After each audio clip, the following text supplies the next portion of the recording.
by Merrill. I think all those set up those couple of slurs that we saw.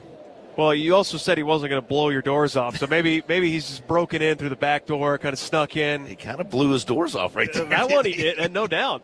Here's Bogaerts, and he will take a slurve, a little bit down and in. 1 ball and no strikes. Bogaerts had to leave the game yesterday in the 7th. Drew a leadoff walk, but he had fouled a pitch off his toe. Kind of had it looked at by the trainer, stayed in the game for the remainder of the at-bat, and left. So here he is. And he swings at this pitch and taps it foul. Almost does it again right there. And on his left foot, he's got a massive, like a shin guard almost, but for the top of the cleat. It's covering the laces almost all the way down to the big toe. And it looks like it's a belt that's holding it on as well. Yeah, that is kind of different. Doesn't quite cover the end of the toe, which I think is where it hit last night. 1-1. Swung on. That's a drill shot to right field. Carroll hustling back. Makes the catch on a swift back pedal. And France has to retreat to first. That was hit hard. Yeah, that was a good swing by Bogaerts right there, staying on the fastball, out over 100 mile an hour off the bat. And Corbin did a nice job of getting a really good break on that and bringing that in for the second out. Casino Arizona, Talking Stick Resort have won Premier Loyalty Experience Salt River Rewards. Joining it up to $25 in free play. Visit saltriverrewards.com to get started. This is Luis Campusano, the Padre catcher. He takes a strike, and the count is 0-1. Mitch Bratt has now thrown 21 pitches. He's thrown 15 strikes. Now that is more like it. I think there was some talk going on there. We need to see a little more strike zone, and we're seeing it tonight. The 0-1. A little bit outside, not a bad try. And I'm sure for him as well. I mean, look, the Diamondbacks are this time of year, they're focused on wins and losses, right? Guy goes out, makes his big league debut. You got to imagine the butterflies, the excitement, but also the anxiety and stress that come with it. Sure. 1-1. Swing and a miss. And that doesn't go away after your first start or first inning. I mean, even for myself, I was nervous probably every time I went out there, at least for a little bit. You know, yeah. Do I still have it? Can I get guys out still? So maybe it takes an inning every time. Imagine those first tee jitters, but for like an hour and a half. Exactly. Here's a 1-2, and Campusano swings, hits it out towards center field, hustling back Waldschmidt, but he's got a room and a beat on it, and he makes the catch for the third and final out. So no problem for Bratt after giving up the leadoff base hit, gets the next 3. And we go to the bottom of the second. D-backs now.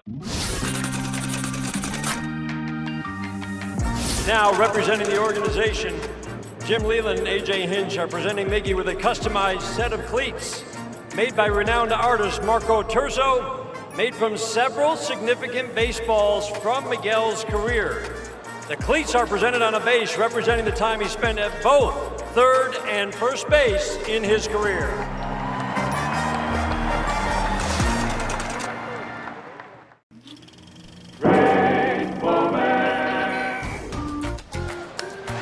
Shot to the upper deck, caught by that fan right there. Nice grab. Oh, wow. Whoa, there it goes.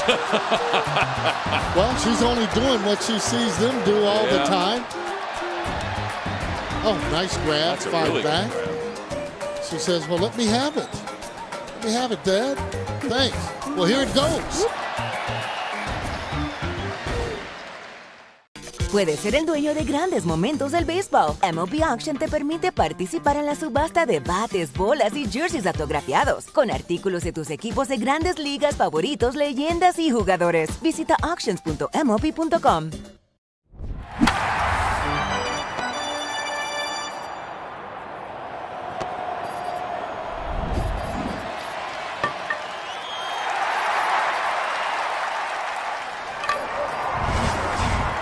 Up and load it right into your trunk so you can feel confident it's what you ordered. Fresh groceries your way with Fry's pickup and delivery. And right now you can save $20 on your first pickup or delivery order. Fry's, fresh for everyone. The Arizona Diamondbacks play here. Arizona Sports 98.7 and the Arizona Sports app. Bottom of the second inning. D-backs and Padres knotted up at 0-0. And Ildemaro Vargas leads off, jumps the first pitch, sends it straight back foul against Casey Mize. And count is 0-1.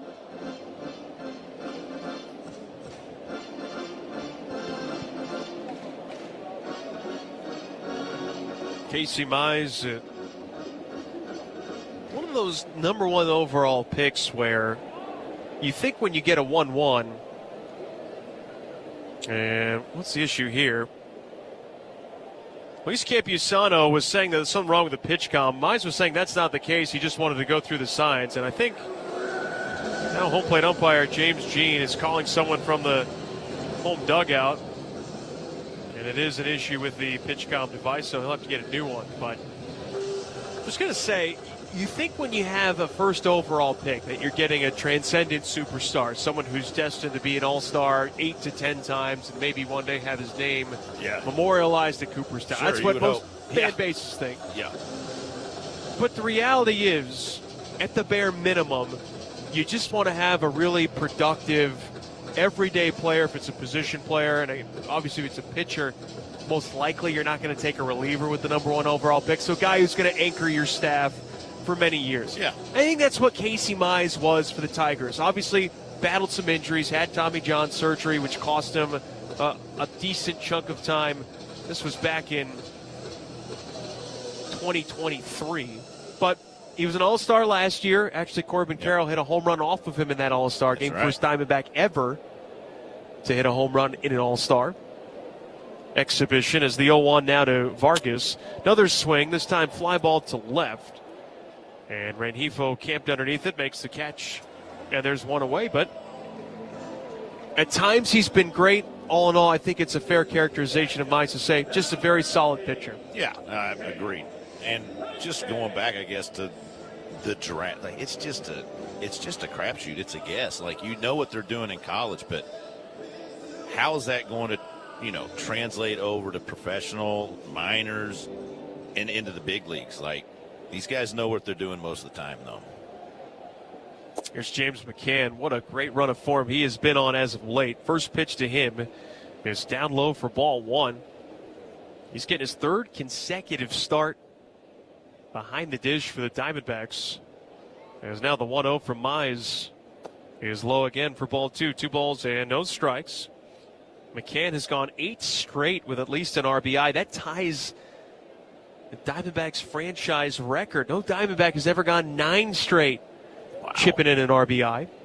The 2-0 is a big swing and a high pop-up right side of the infield. It is Bowen, the right fielder, who comes in and makes the catch in the shallow outfield. And there's 2 away.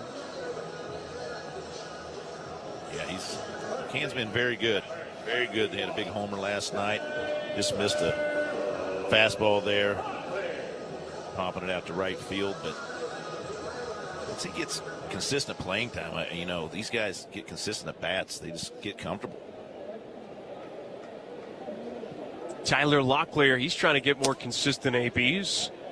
First appearance of the series for him. Takes the first pitch from Mize, a called strike, 4-seam fastball. 0-1. Locklear hitting .240 in limited opportunities. 1 homer, 6 driven in. 0-1. Locklear swings, fouls it back. No, that was too fast. That's the no-catch zone right there. Yeah. That had a little velo on it right there, right above our heads. It's important we don't lie to our audience. I don't know what they do next door at TV, all those graphic and post-production, but we shoot it straight here on. Absolutely. I'm not going for that either. What you played?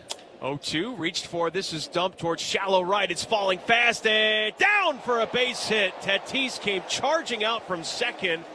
Nearly got a red card for that slide tackle on Bowen. Yeah, that's going to be a 2-out single to keep it going for the rookie Waldschmidt. Just a slider, outer third there. Locklear reaches out and couldn't have placed it any better. Tatis, great effort. Full out speed with a sliding effort there. Again, almost taking out Bowen.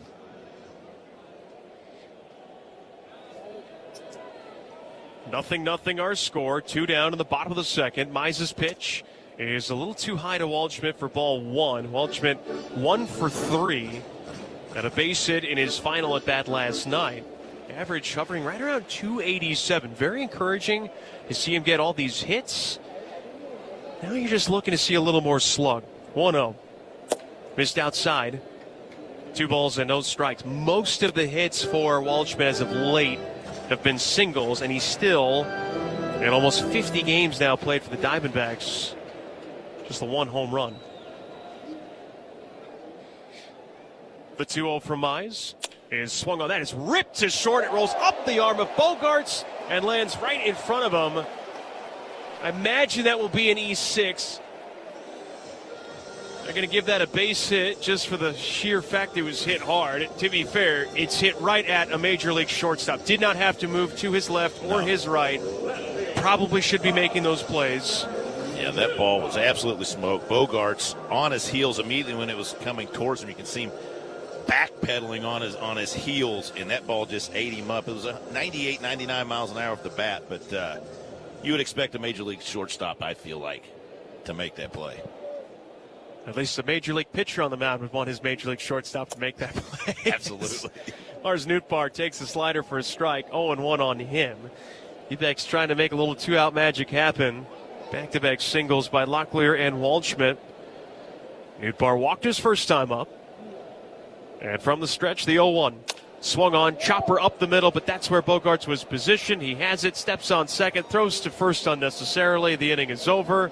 And that will do it for the D-back offense. 2 hits, 2 men left on base, no runs. We go to the third, 0-0. D-backs and Dads on the Morgan & Morgan D-backs Radio Network.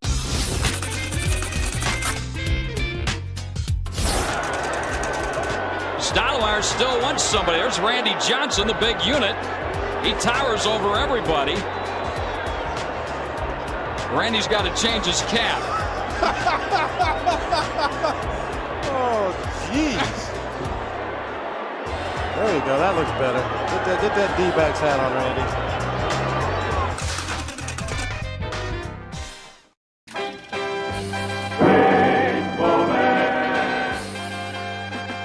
There's a shot deep to left. Way back. Kiss it. Goodbye. Home run for Andre Dawson. It's across the street, and the scramble is on. And it looked like the mailman got it. Andre Dawson delivering the mail, and the mailman getting the baseball. And you better not mess with the U.S. mail.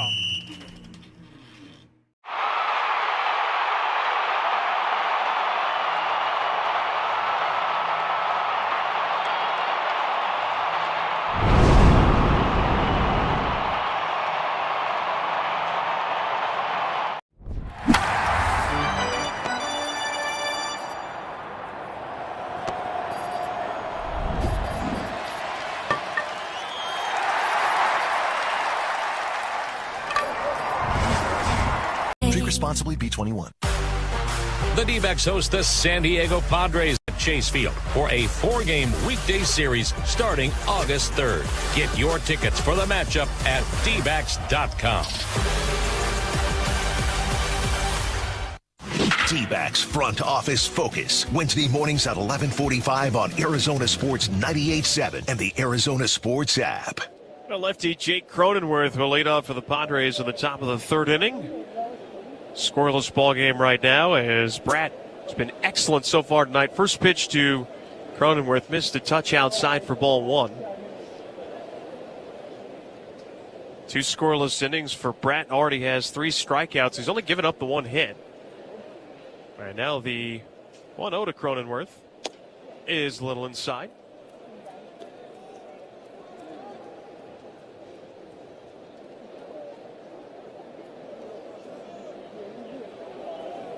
Cronenworth hitting .220 on the year. Having a decent series, though. Had 3 hits yesterday. Now he takes the 2-0 pitch for a strike. It's 2-1.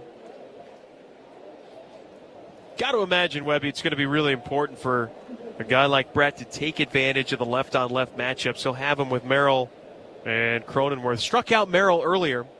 It was 2-1. Taken just a touch outside for ball 3. Couple close pitches in this at bat already.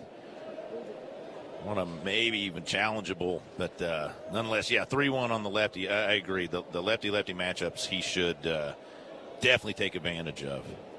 3-1. That is outside ball 4. Now that is the first walk issued by Bratt so far tonight.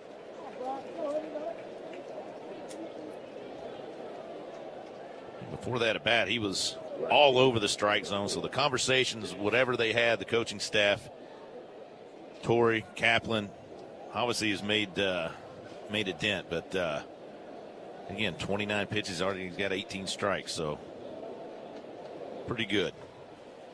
Chase Bowen now digging in. And is going to take a first pitch strike. Really showed bunt. He's almost standing on the plate watching that one over the outside third. That was kind of strange. He got a breaking ball that, I don't know if he just kind of gave up on it and was moving his feet or. Nothing in one to count. Bratt set. And the 0-1. Bowen bunts it. Foul. Went straight back behind home plate. The count is 0-2. A couple good breaking balls to start this at bat. Talked about him kind of having not a great feel for it early, but seems to be. And I like it too. He uses it as a first pitch strike, kind of get me over. A lot of times you'll get a hitter to not swing at that, and you can steal a strike that way. The 0-2, runner goes. That one swung on and fouled out of play. 2027 D-backs Advantage memberships are on sale now. Get access to flexible ticket plans, access to exclusive events and experiences, plus postseason priority and more. Visit dbacks.com/memberships for more information.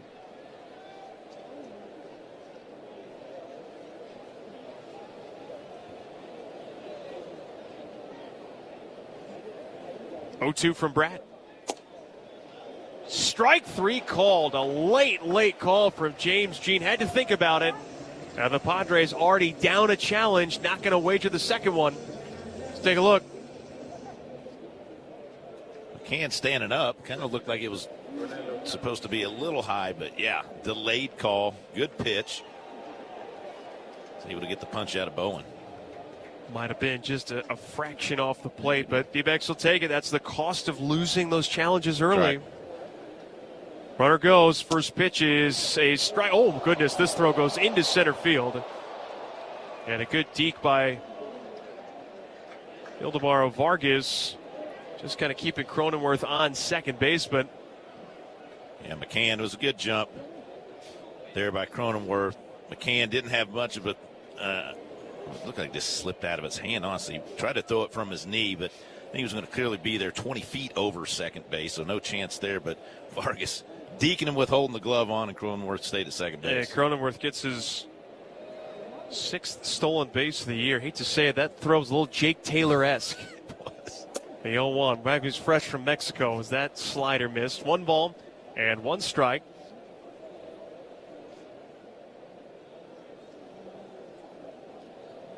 Tatis swung at the first pitch and hit a foul pop-up to the catcher to start the ball game. Here's the 1-1. Swings at this one, sends it towards right. Not very deep. In comes Carroll to make the catch. And Cronenworth's going nowhere at second. There's 2 down. Good breaking ball there.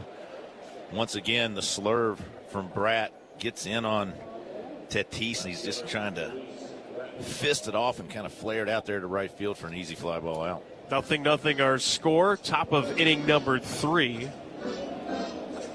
And with 2 outs, Luis Rengifo is the batter. Bratt with 4 strikeouts so far. Easily the best he has looked in a Diamondback uniform here in the big leagues. And with first pitch to Rengifo. Breaking ball missed high.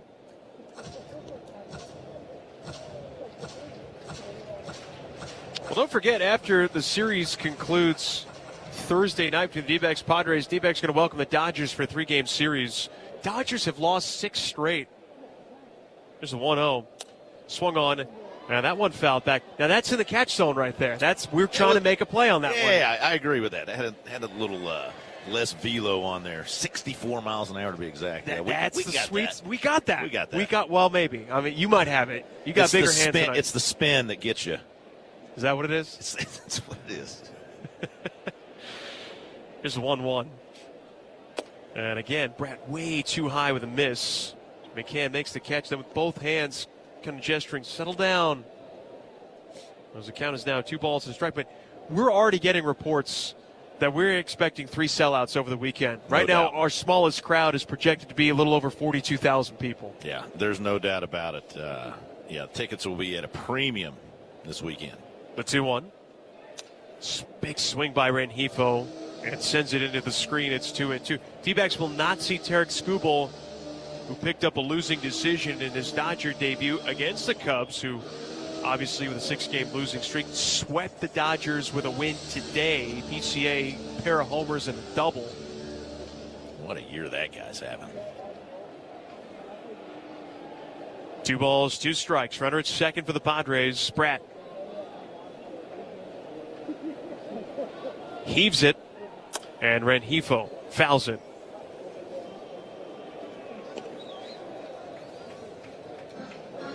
So if you haven't been to a Diamondback game this year and you may be kicking the tires on doing something outside of the house in August, which I know sounds crazy, check out one of those weekend games. It is going to be a juiced-up crowd. It's going to be intense.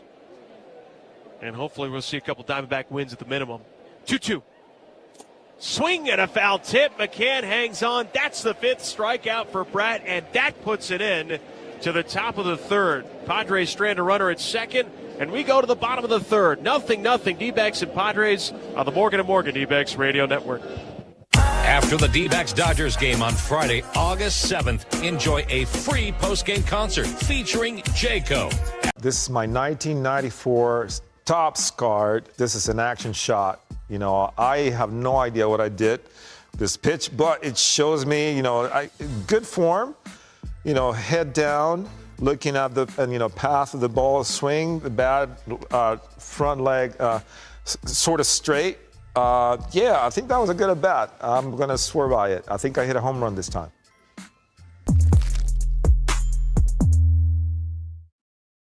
The people are welcoming, they're loving, they're caring. So if you're looking for a familial feel, definitely Asheville. It's Asheville. That's all you got to say. Yeah. They're excited to be back and back on their feet, so it's been awesome to see the rebuild. Winning or losing, everybody's there having a good time rooting us on, so I've always enjoyed that the whole year. You play here at the tourist park and you feel like you're back in the old days playing real baseball. Nestled right into the mountains there. That's right on a cliff.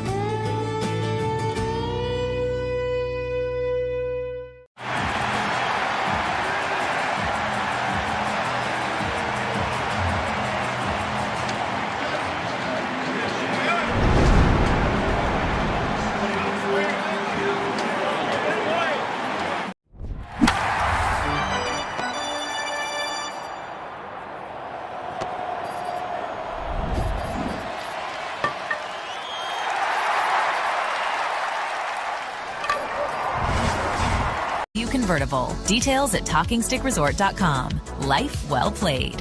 Be 21 or older. Problem gambling? Call 1-800-NEXT-STEP.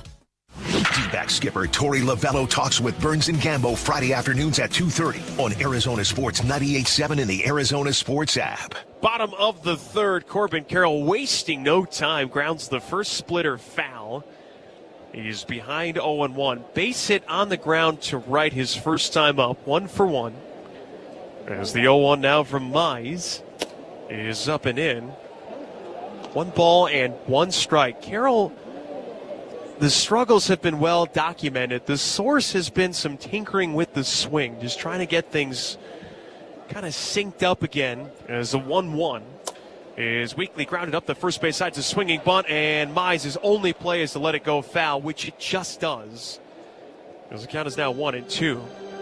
But this is an issue that Carroll has had to deal with most notably in 2024 when it was basically a 3.5-month struggle in the first half of the season. And those mechanics, one of the things that started to happen with him is that his bat path, the angle of attack to the ball, became very flat. Right.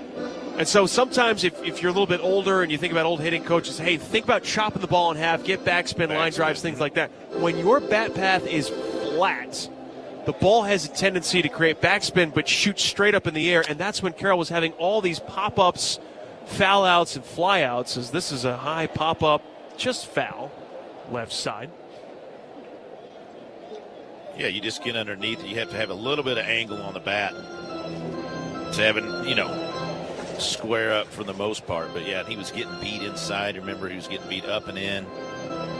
He's been tinkering a lot. Basically, if you have a really flat bat plane, you have to hit the ball just perfectly square. And what that does is almost hits like a knuckleball. And as that is going to be high, the four-seamer for Mize, 2 balls and 2 strikes to count. If you barely miss it low, it's going to be on the ground. If you barely miss it high, it's going to be a pop-up. That's why the angle kind of protects you a little bit more. Right. They say the attack angle. 2-2. Carroll swings badly jammed. Almost sounded like it hit the lizard skin of the bat. Oof. Actually, I don't know if Carroll even has lizard skin on his bat. No, he didn't. Old school. Yeah, you want to create a little bit of backspin. That's where you get the carry. Here's the 2-2 pitch. Popped up foul. We'll do it again. Now, when did you stop hitting full-time? High school? College? Yeah, senior year of high school. I think I started off DHing. I was doing okay for a week or two, and then I started not doing great, and I told the coach, I said, I want to pitch and hit fungo. There you go. 2-2 outside, ball 3. So whose bat did you use for your first big league at bat? That's a great question. I'm sure there wasn't a BW. No, there was not 38 a BW Louisville model. Slugger. Whatever was in the thing, I probably used anybody. They're usually like, hey, you can use mine. They don't care. That's very nice. Yeah, it was very nice because there's a good chance it's going to be broken once I get done with that. Here's the 3-2. Carroll takes inside. That is ball 4. Challenge coming by Campusano. Wow. Last challenge here for San Diego. You better be right. And wrong. Wow. In off the plate. It is ball 4. And the Padres have lost both of their challenges in the bottom of the 3rd inning. Wow, that's a tough one there. I mean, it looked good. Less than a half inch inside there was a split finger that just stayed in just a little bit for a walk for Corbin. 60 years, 20 locations statewide. One great partner, Chapman Automotive Group. Find your next vehicle the easy way at ChapmanAZ.com. Perdomo flew out to the warning track his first time up. Takes the first pitch inside for ball 1. Campusano wants to challenge again. You don't have any. Nope. Takes the mask off. Now he's talking with the umpire. He doesn't understand. Now you'll get the barking at the umpire a little bit when there's close calls and they have no challenges to have. For those wondering, we were talking about this last night. Yeah. About guys barking from the dugout when a team has challenges left. The umpire can just say, hey, listen, you hate it, challenge it. Runner goes. The pitch is taken for a strike. Throw is not nearly in time. And Corbin Carroll with his 16th stolen base is now in a scoring position. I would just follow up with that by saying it. You're telling me your team blows 2 challenges in 2 tries, you're going to start barking at me? I'd be like, hey, listen, how many times do you want to prove you wrong? That's a great comeback, right? You thought I missed 2. They were both right. You lost. Now shut up. Exactly. There you go. 1-1. Perdomo deflects it foul. Mize going back to the splitter. It's kind of what we forecast, Webby. Lefties, 4-seamer split. Righties, 4-seamer slider. Yeah, I think that's kind of what he'll be sticking with. It seems to be at least so far here in the 3rd inning.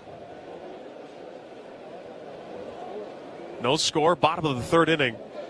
And the 1-2 to Perdomo is grounded right side. France has it. It's a foot race to the bag. Mize there. And the toss is in time for the out. 1 out. Carroll gets to 3rd.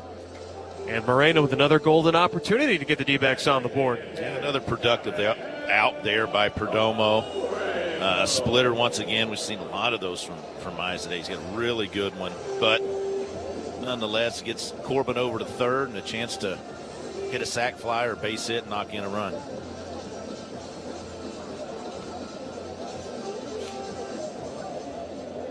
The entire infield is in for the Padres. Mize's first pitch is swung on, and Gabby fouled it. The count is 0-1.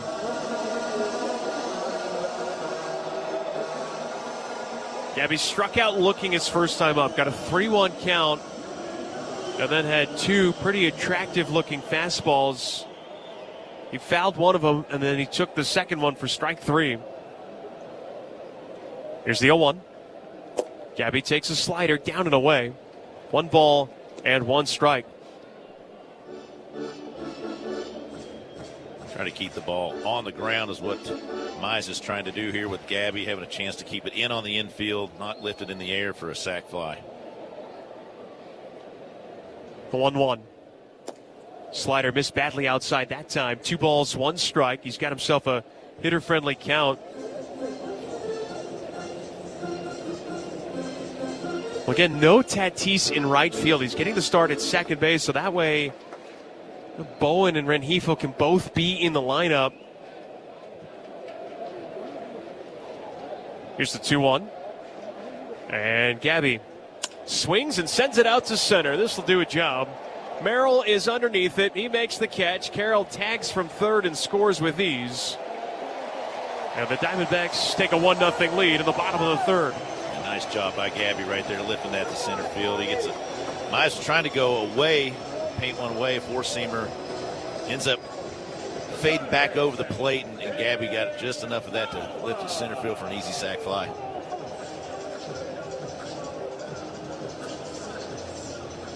'48th RBI of the year for Moreno. And with that sac fly, the D-backs are safe at home with Blue Sky Pest Control, the official pest control provider for the Arizona Diamondbacks and Chase Field. Bases are empty for Tim Tawa. Gotta love the execution there, Webby. Get on, steal second, move the runner over, knock him in with a productive out. That's producing runs. Now the 1-0 is shot foul by Tawa. 1 ball, 1 strike.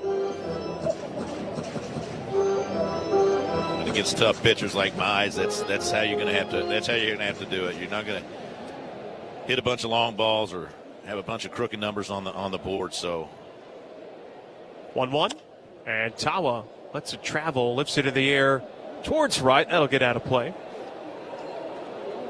1-2. Not a bad approach there to try and work the ball to the opposite field. We saw him do that last night. Catch one kind of deep and shoot it almost though it was just foul, but home run depth. So he's seeing the ball deep. It's good. The 1-2. Swung on and punished. Out to deep left. This thing is long gone. Home run for Tawa. That's his 6th. And the Diamondbacks double their lead. It's 2-0. I'm going to eat my words again because he didn't see that very deep. He got that about a foot out in front of home plate there. Fastball, cheating on that thing and sent that over the seats at left field. Daniels Jewelers is your proud trip around the diamond sponsor. Don't miss out. Grab your 50% off coupon instantly at danielsjewelers.com/baseball. That's danielsjewelers.com/baseball. I mean, he just smothered that fastball. Yeah, that ball was hammered. And now Vargas takes the first pitch for a strike. D-backs with a pair of runs here in this bottom of the third inning.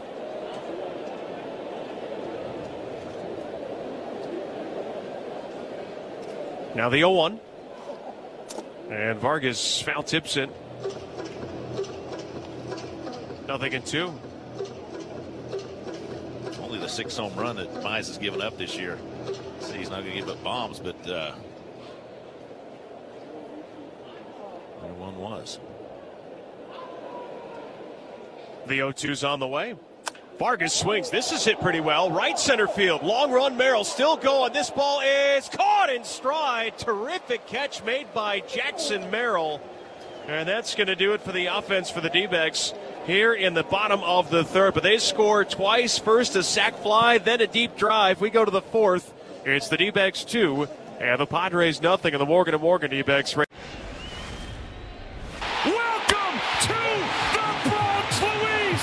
if this isn't a script, guy was born here, his family and friends are here. Welcome back to the big leagues, Javi Ortiz. His first major league homer in just his 3rd at-bat at at the major league level. Grand slam! Derek Hill has just given the Phils the lead. Derek Hill does it to DC again.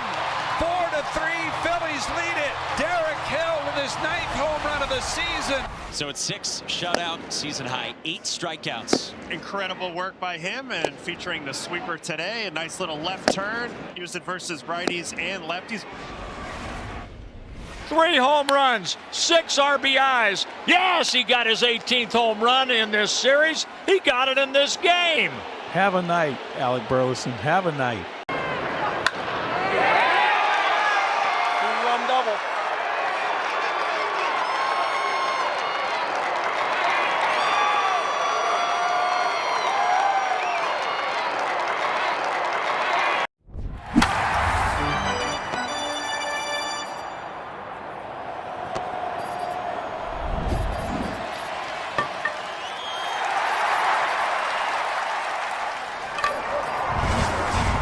Jewelers. Hey, D-backs fans, Dr. Jay Schwartz, the team eye doctor for your Arizona Diamondbacks, has 3 Valley locations, one in Mesa, one in Scottsdale, and one in Glendale for all of your eye care needs. Call 480-483-EYES or go online at teamidoc.com. The Arizona Diamondbacks play here. Arizona Sports 98.7 and the Arizona Sports app. Manny Machado will lead off the top of the 4th inning. D-backs in front 2-0. RBI sac fly by Gabby Moreno and a solo home run by Tim Tawa. And the bottom of the 3rd inning. Here's the pitch. Machado takes the low for ball 1. The big story, though, up to this point has been the performance of Mitch Pratt. He has pitched a gem so far through the first 3. 1 walk, 1 hit allowed, 5 strikeouts. Here's the 1-0. And Machado takes it low and in. 2 balls, no strikes. Yeah, he's been spectacular again. We'll just keep going back to the fact that he's throwing strikes. He's been all around the plate. Slur's been looking good. He's been getting ahead with that at points too. The 2-0. Missed inside ball 3. 3 balls and no strikes.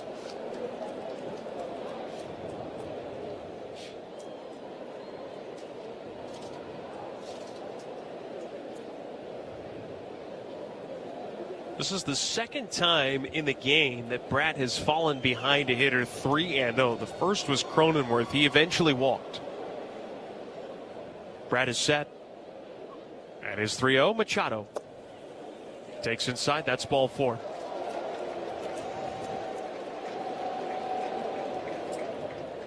Pretty close pitch there, but 3-0. Machado decides to lay off. We did see him swing 3-0 a couple times this series already. So with that walk, Bratt is back to an equal number of walks as strikeouts so far this season, 17 apiece. And this will bring up Ty France, who lined a base hit to left field on the first pitch he saw his first time up. First pitch in his 2nd time up, he will take high. That's ball 1, and out comes McCann. And this is veteran presence molding an inexperienced pitcher. Yeah, no doubt about it. You know, kind of zooed a couple there against Machado. Uncompetitive pitches, 5 in a row now. So a good opportunity for McCann to go out there, say a couple words, calm his youngster down, and try to get him back in the strike zone.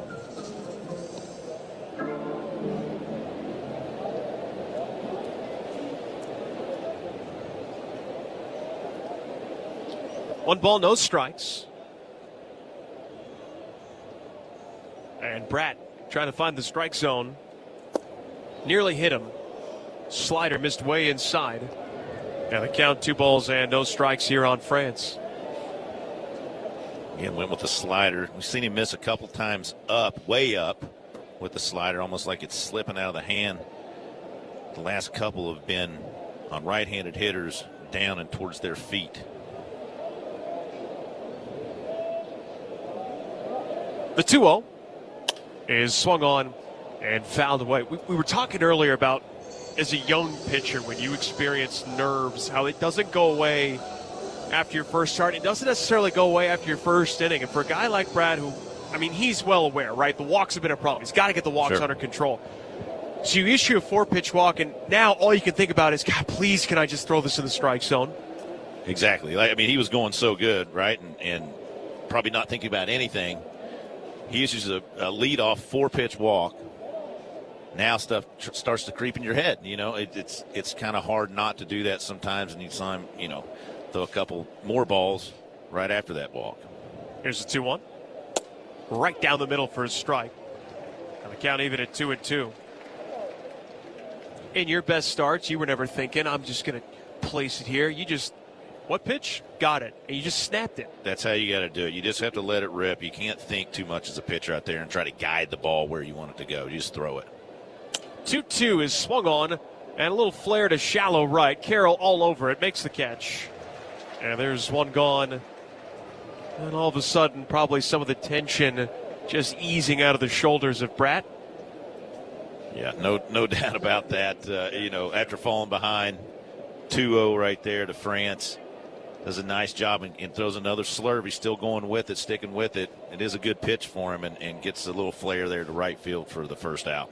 At Dignity Health, our team of orthopedic experts can help keep you in motion. Don't let joint pain put your life on pause. Visit dignityhealth.org/AC Ortho to learn more. Ground ball to second. Vargas throws to second, and now the runner accidentally takes out Vargas. Machado trying to race back to first. He is out. That's the signal, and that's going to be an inning-ending double play. Vargas is on a knee and slow to get up after taking a hit from Machado, who now appears to be walking in the vicinity of Vargas. And that's going to do it here for the Padres in the top of the fourth. A strange finish, no doubt, but we go to the bottom of the fourth. D-backs 2, Padres nothing on the Morgan & Morgan D-backs Radio Network. And Doug. Limu and I created a trick to help you remember that you can customize your car insurance and save with Liberty Mutual. You see, the shirts Limu and I wear are yellow, and yellow is the color of lemon. Way back there, way back, Tatis at the wall, and he leaps and makes a spectacular catch. He brought that one right back into the ballpark. That is 5 straight strikeouts now for Burke. Sean Burke, 6 scoreless, 3 hits, 2 walks, 10 strikeouts. Swung on and driven, high and deep, and is gone! Back-to-back, Abreu and Contreras. 7 strikeouts for Noah Cameron. He took a no-hitter into the 7th, and an 8th scoreless, allows just 1 hit.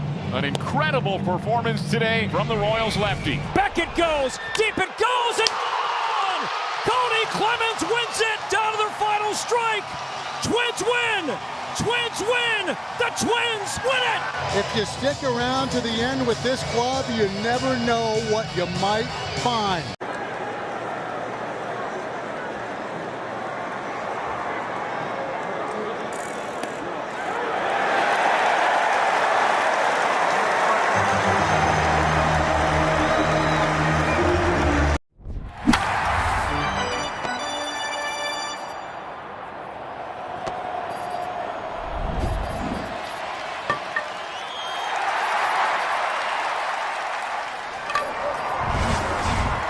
DanielsJewelers.com/baseball. D-backs Front Office Focus. Wednesday mornings at 11:45 on Arizona Sports 98.7 and the Arizona Sports app. D-backs with a 2-0 lead as we embark on the bottom of the fourth inning. James McCann to lead off against Casey Mize. And the first one to McCann, a called strike. It's 0-1.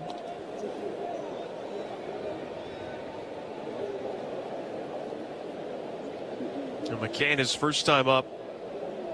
When they fly out to right. Now that one from Mize a little bit down. 1 ball, 1 strike the count.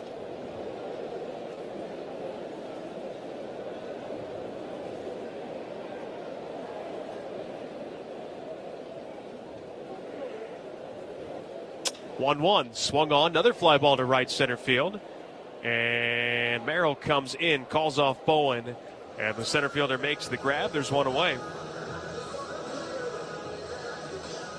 Good slider there by Mize off the outer portion of the plate. Gets McCann to kind of wave at it, a lazy fly ball to center field for the first out. At Dignity Health, our team of orthopedic experts can help keep you in motion.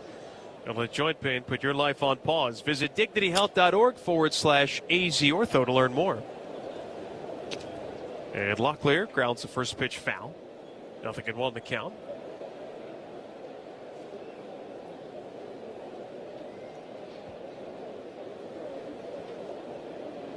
The 0-1. That one ripped towards the left field corner. If it's fair, it's extra bases. It is fair. And if one hops into the Diamondback bullpen, the ground rule double. That ball was smoked, Webby. Yeah, all over that sinker. 104 miles an hour. He rips down the left field line, hits on the warning track, bounces over into the D-backs bullpen. Ground rule double.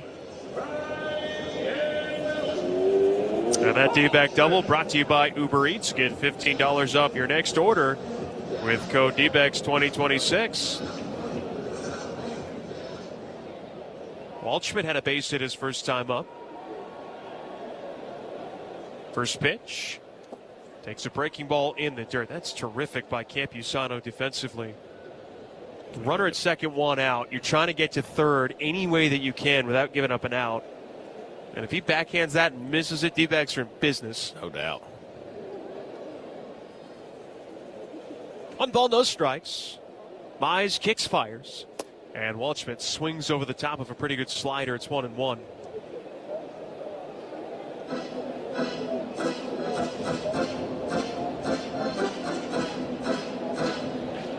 Bottom of the order doing a nice job tonight. Already 3 hits from the 8-9 hitters. Ooh, that 1-1 in the dirt again. That got some flesh, it sounded like. Ouch. Wow. It was about a 58-foot split finger right there. Campusano, another nice stop. Catches it in between his arm and his kind of chest protector there. I mean, it's been impressive in the early game to watch him work behind the plate. Now, the challenging, not so good. No, it has not been. The 2-1. Missed off the outside edge. And it's 3-1. Padres lost both of their challenges by the bottom of the third. One on offense. Machado thought he walked. Challenged the pitch. It was a strike. And then Campusano on a walk to Carroll thought it was a strike. It was confirmed to be outside. The 3-1. Waldschmidt grounds it left side. Bogart's a late break. That'll sneak through. Locklear had to see it through before he could advance 90 feet. So how about this? The 8-9 hitters 4 for 4. 3 singles and a double. And the D-backs have them on the corners with 1 out for Lars Nootbaar. I tell you, they've been fantastic the bottom part of this order. And tonight, like you said, 4 hits already. Just a plethora of sliders that Waldy saw on that at bat, able to stay on that one. Hit it hard through the 6th hole for a base hit, first and third now.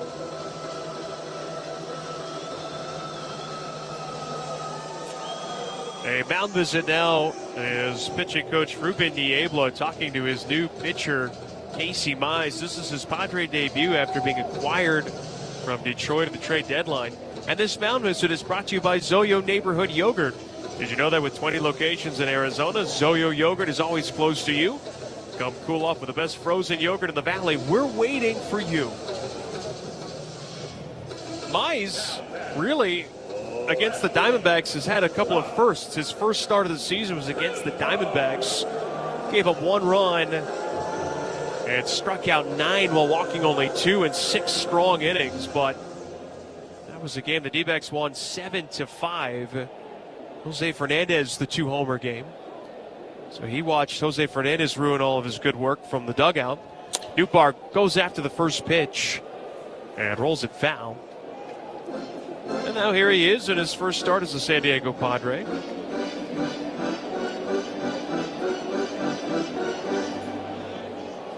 No balls and a strike. Nootbaar 0 for 1 with a walk and a fielder's choice. Here's the 0-1. Runner goes. Swung on. Ripped on a line. Past the dive of Tatis. That's into right field, a base hit. Locklear scores. Waldschmidt already at third. And the first RBI for Nootbaar puts the D-backs ahead 3-0. Good piece of hitting right there by Nootbaar. And again, we've seen against righties, we've seen a lot of sliders from Mize.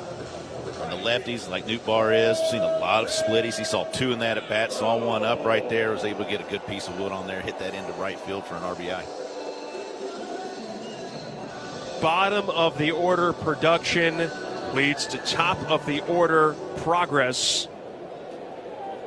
Carroll has reached base twice tonight, single and a walk. He's got a run scored and a chance to drive in at least one. First pitch swing, line drive, base hit, right field. Here comes Waldschmidt. Nootbaar is second. Carroll's now reached all 3 times he's come to the plate, and he's made it 4-0 Diamondbacks. Oh, that's so good to see right there. We talked about the splitties on lefties. He went with a slider that time. Corbin able to ambush him. Ended up kind of down and in, but does a real nice job pulling his hands in, going down and getting it for an RBI. Been on base 3 times. So good to see Corbin swinging it. And it kind of seems right now like Casey Mize just doesn't have an answer to this Diamondback offense. They have gotten him for 2 in the 3rd. Now they've gotten him for 2 in the 4th. And here is Perdomo, first and second, 1 out. Here's the pitch. Perdomo takes a fastball high for ball 1. 1 ball, no strikes. Already have seen Jerry fly out to the warning track.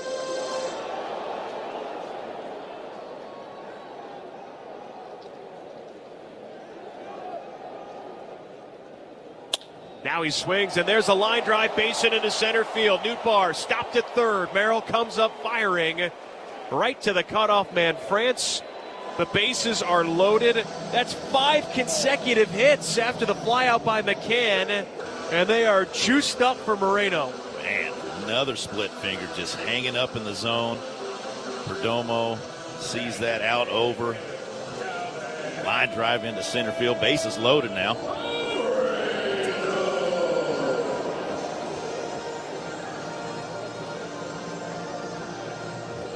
A lot of these hits, Webby, are coming early in the at-bats here, first or second pitch. Yeah, they've been pretty aggressive.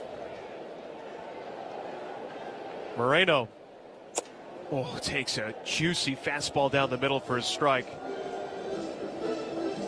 0-1 the count. 4-0 Diamondbacks, a chance to really blow it open. The 0-1 is a little bit low. 1-1 the count. And right now, Casey Mize, sweat is just pouring out of him. Pitches with long sleeves on, always has. 1-1. Now that is outside, 2 balls and a strike. Usually, Mize, you look at him, has dark brown curly hair. Right now, the hair out of the back of his cap looks jet black. It does. It's up to 74 pitches here in the 4th inning, so he's put in some work. Right-hander set. And the 2-1 to Moreno is way too high. Just tried to overspin a slider, and as a result, just kind of came tumbling out on a straight line. Yeah, doesn't have a real good feel for anything for sure this inning. Not even the fastball. He's thrown a couple that have kind of creeped over the middle, but the splitty's been up. Sliders have been up and out over as well. The 3-1 swung on and fouled back. I was about to say he's got to sell out for a fastball and be okay looking ridiculous if he throws a splitter. Yeah, we saw him get beat with a fastball in his previous at bat there. Again, you got to cheat, try to ambush fastball there. He did, just missed it. He struck out looking on a 3-2 fastball in a similar situation. Now Moreno will call time. It's gutsy, but if you could throw a splitter, almost certainly you would get a swing over the top, either get the strikeout or the ground ball. But you run the risk, obviously, of either hanging it or just missing altogether. Yeah, absolutely. You got to trust your catcher, too, back there. Here's the 3-2. He missed with a fastball instead outside. Ball 4, bases loaded. Walk brings home Nootbaar. And this roller coaster continues here for Casey Mize. He has allowed 6 consecutive base runners, 5 hits, and now a bases loaded walk. And here comes Craig Stammen. And he has seen enough. Wow. I don't think we saw this coming. No, not at all. Again, just doesn't have a feel. Not even for the fastball. Can't even get a fastball to catch any part of the plate there. Not even close. I just didn't feel like he had good feel on anything tonight, Casey Mize. Go to the bullpen. Let's open this up. Take a look at what we find. Looks like we've got Lauren Shahadi animation is great. We got Robert Flores, one of the stars of MLB Central with Lauren Shahadi. Then we got Mark DeRosa. Look at that. He looks like Superman, does he not? Right? He was when he was with the Cubs. Harold Reynolds looking ripped in a tracksuit in Studio 42. There I am. The hair's all I know this guy. Look at that jawline.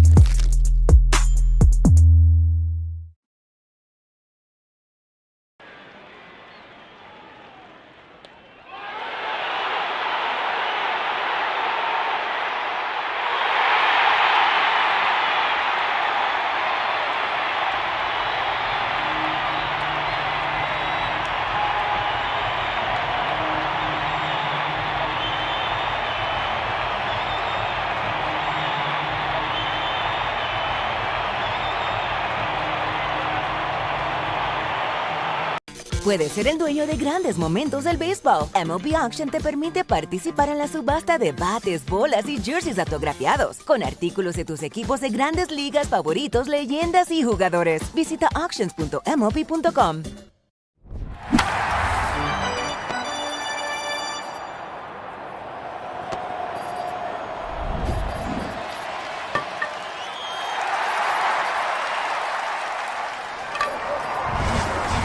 Every inning live in the app. Must be 21. Gambling problem? Call 1-800-NEXT-STEP. Caesars Sportsbook, an official sports betting partner of the Arizona Diamondbacks.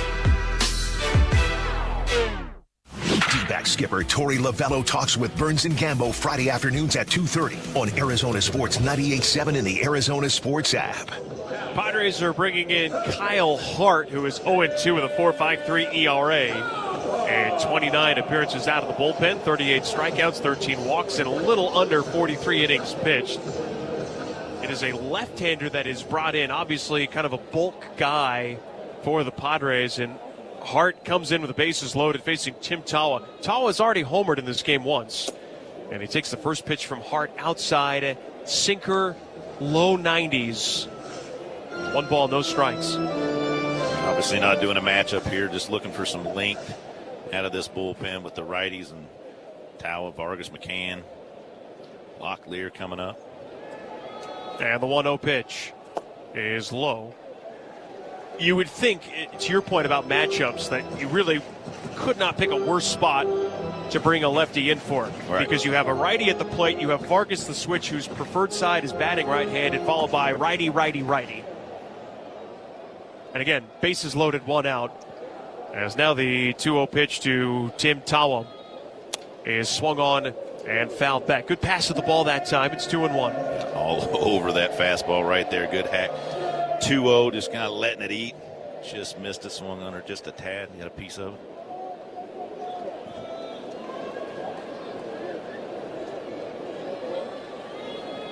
Carroll at third, Perdomo at second, Moreno at first.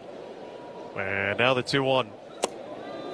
Just missed inside. And again, Padres have no challenges, so as it's called is how it goes. That's one of those ones, I think, too, if they had their challenges left right there in that situation, to go 3 balls or 2 strikes, they would have challenged. But the 3-1 to Tawa, swung on and sent out to deep right field. Bowen back, makes the catch. 2 runners will tag, 1 will score in Carroll. It's a sac fly by Tim Tawa, and he has increased the lead to 6. Good job of hitting right there by Tawa. Got a real good piece of that ball, sending it pretty deep to right field for a sac fly. So this brings up Vargas, and the D-backs have now successfully brought all 9 to the plate in this 4th inning. 6-0 our score. D-backs have scored 4 runs in the frame, 1st and 3rd. And Hart's first pitch to Vargas is low for ball 1.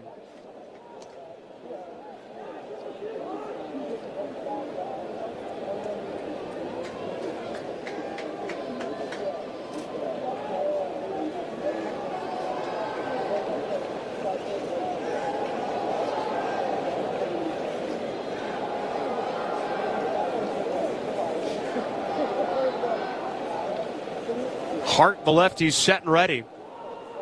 And here comes the 1-0. Vargas Takes way inside. My goodness. Campusano, it's like he's got ice skates. The way he is sliding left and right, seemingly every other pitch. He's going both directions on these guys. I mean, some of these pitches are so far out of the zone, he's having to cover.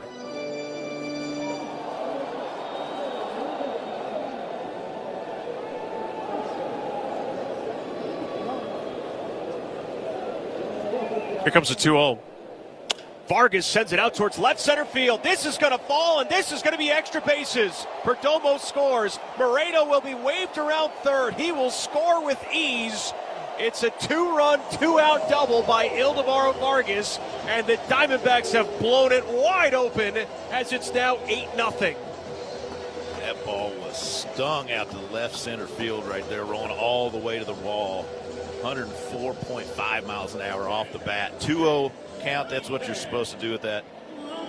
And Vargas does. He gets a pitch right over the middle of the plate. He swings, puts a great swing on it, and hammers it.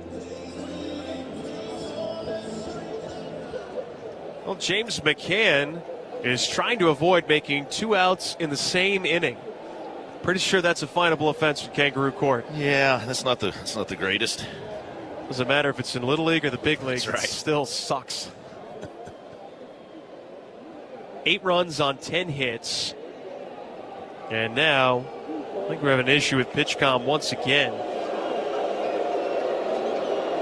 I remember asking Mike Fetters about this, former bullpen coach for the Diamondbacks. He says a lot of guys, they don't pitch with the PitchCom device in their hat when they're getting loose in the bullpen.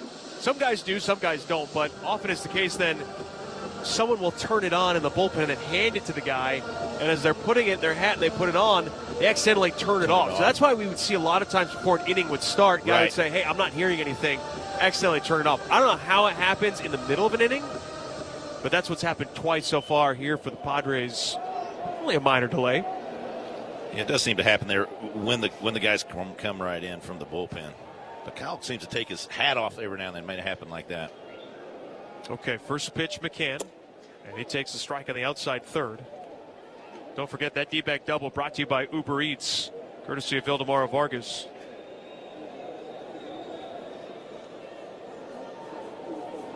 Hart comes set. And now the 0-1 is swung on and foul tipped. 0-2. With that double by Vargas, it also finalizes the line on Casey Mize. It is not a good one for his Padre debut. He got absolutely slammed. 3 1/3 innings pitched, 9 hits, 8 runs, all earned on 3 walks, only 1 strikeout, and 1 home run allowed. Oof. The 0-2. Swing and a miss. McCann strikes out. The inning is over. But again, big inning for the Diamondbacks. They score 6 runs. They do it on 7 hits. And we go to the 5th. 8-0 D-backs on the Morgan & Morgan D-backs radio network. Arizona Sports, the local sports. Line drive down the right field line. It's going to drop and score 2. Keith is home. Green right behind him. Torque over to third. Throw to second. Not in time. Kevin McGonigal, first major league at bat, is a 2-run double, and the Tigers take a 3-0 lead in the first. Welcome to the big leagues, Kevin McGonigal. 6th pitch of the at bat. Down the right field line in the corner. Off the top of the wall. Another extra base hit for McGonigal. Throw to second. Not in time. First 2 major league at bats. 2 doubles for Kevin McGonigal. How about Kevin McGonigal? Boy, showing how quick he is on those inside pitches. He's already at 60 in the 3rd. Works the count even. Cues it off the end of the bat. That's going to be a tough play for Bogarts, and not in time. I don't know if it's surprised is the right word, because McGonigal runs well, but he gets down that line really quick.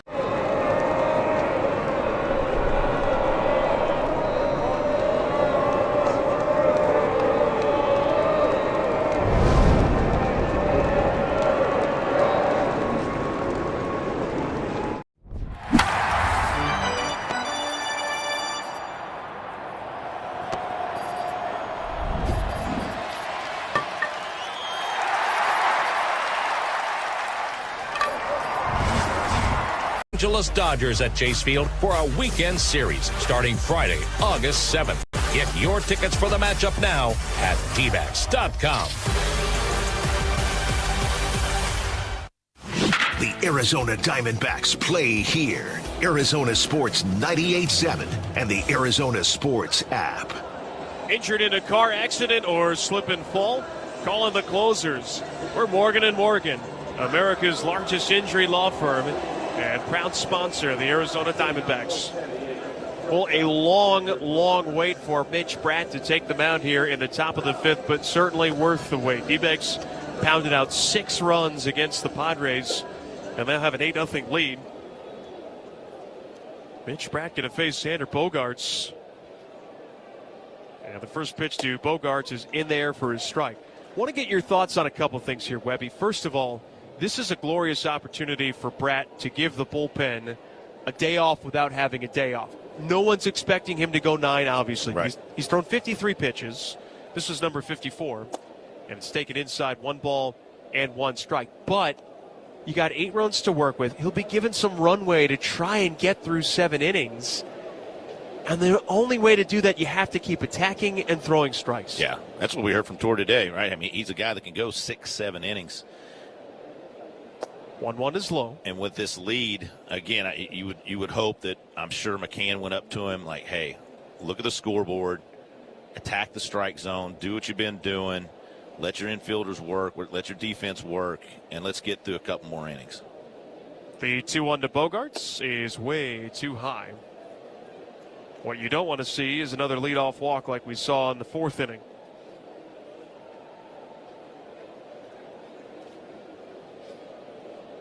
On deck is the catcher, Campusano. Brad is set. Deep breath. And the 3-1. Missed. Here comes a challenge, though, by McCann.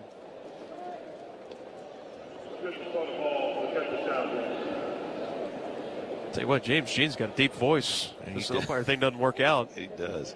It is a ball. There have been 3 challenges in this game. All of them have been wrong. Talk about a heat check. Man, another leadoff walk there. Not exactly what you're looking for when we're talking about pound the strike zone. You got an 8-run lead.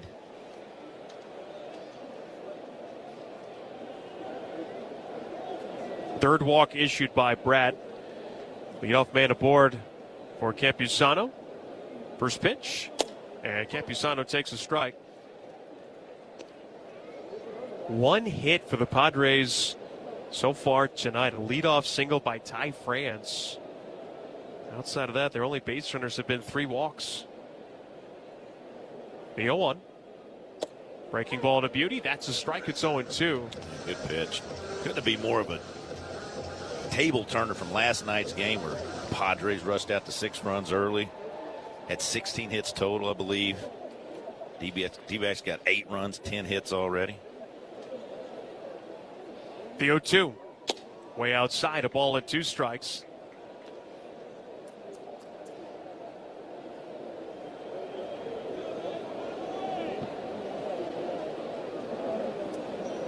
Eight-run lead for the Diamondbacks as we are about at the halfway point. Game 3 of 4. 1-2. Swing and a miss. And he struck out Campusano. Number 6 for Bratt tonight. Good 4-seam fastball there. Campusano inner third of the plate there. I think Campusano was maybe looking off speed, 91 miles an hour, Bayou.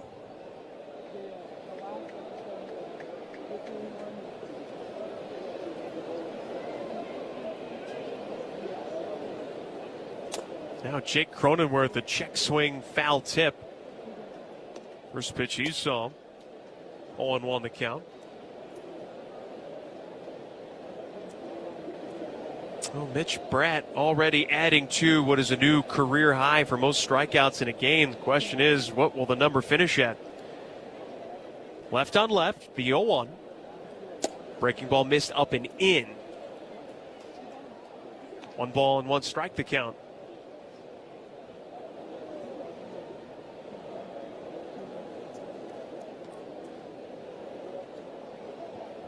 D-backs were able to get an inning-ending double play in the 4th. As the 1-1 is instead a pop-up out towards short. Perdomo immediately waving away Nootbaar, and he makes the catch. Bogart's back to first, and now there's 2 away. Bratt sitting at 64 pitches. Slurp up in the zone. Cronenworth got a little bit of a piece of it, just a lazy fly ball there to pop out to shortstop Perdomo for the second out. This is a nice response from Bratt after that leadoff walk. Yeah, absolutely. You just want to pour in the strike zones, right? I mean, it's easier said than done sometimes. Yeesh. Bowen takes a strike. Couldn't tell if he was doing a practice swing after or if he was a full second late. We're going to look at the replay. Nope, that was just a very strange swing. Yeah. Half offering, half swinging, I don't know. Now the 0-1 is swung on and fouled away. It's one of the few changeups we've seen tonight. Out of Bratt there for the first pitch.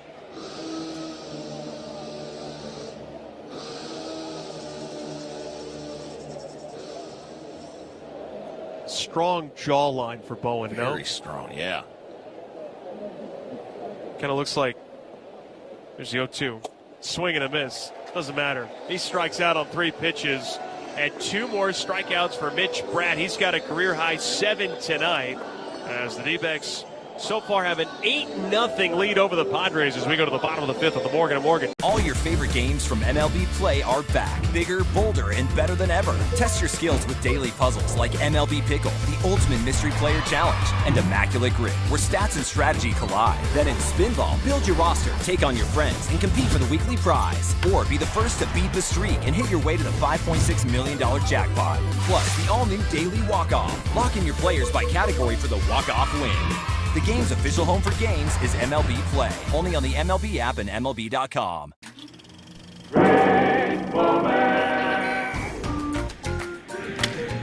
Shattered bat, and it catches Tommy Lasorda. He pops right back up, and he's all right. Tommy's saying, I'm all right. Of course I'm all right. His score, you throw out the lowest and the highest, he gets a 9-8 for this. Why do I keep thinking Humpty Dumpty here? Had a great fall. Look at this. They're going to bring him, what, a jacket? No, it's a chest protector. A chest protector.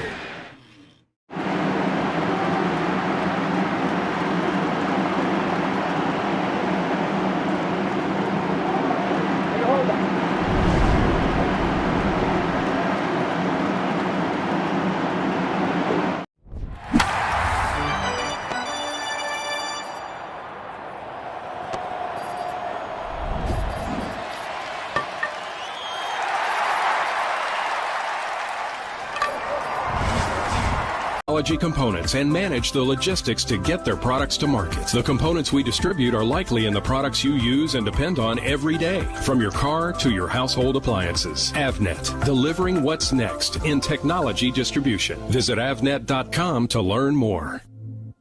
D-backs Front Office Focus, Wednesday mornings at 11:45 on Arizona Sports 98.7 and the Arizona Sports app. Bottom of the 5th inning, D-backs just have had it working on offense tonight. They got an 8-0 lead.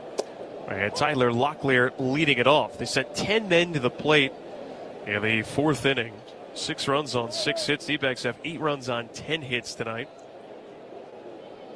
So you would think this one should be pretty stress-free. As the 0-1.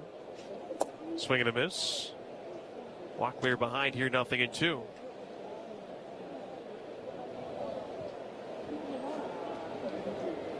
Mentioned it earlier, Dodgers lost again to the Cubs. They've lost 6 straight now.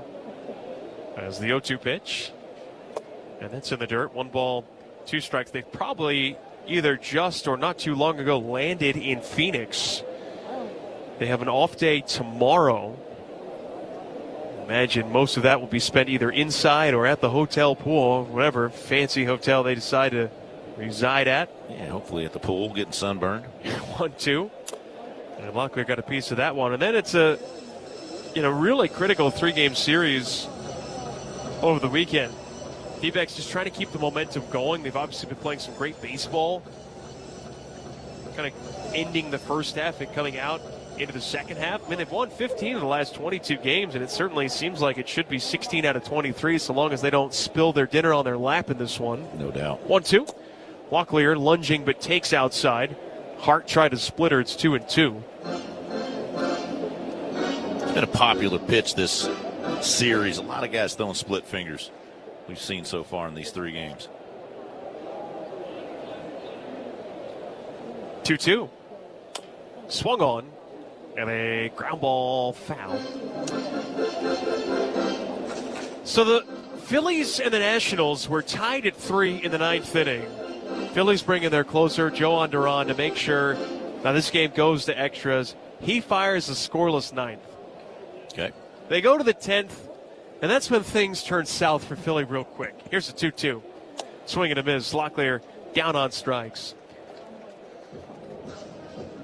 Nationals offense, one of the best offenses in baseball, hung a 6 spot on Philadelphia. Oof. And held on, if you can imagine, to win it by a final score of 10-4. One of the more lopsided score lines for a game that went extras. And, oh, by the way, it took 11 innings. Dang. Swing and a miss by Waldschmidt. Miles Michaelis had a sacrifice bunt that scored C.J. Abrams. Miles Michaelis is the 5th starter for the Nationals. They're athletes. Pitchers are athletes, Chris. Here's the 0-1. Swung on and fouled away. What? Do you remember the best hit that you had? Oh, I've got a lot of them. Okay, and now hang on. Not a lot, but there we go.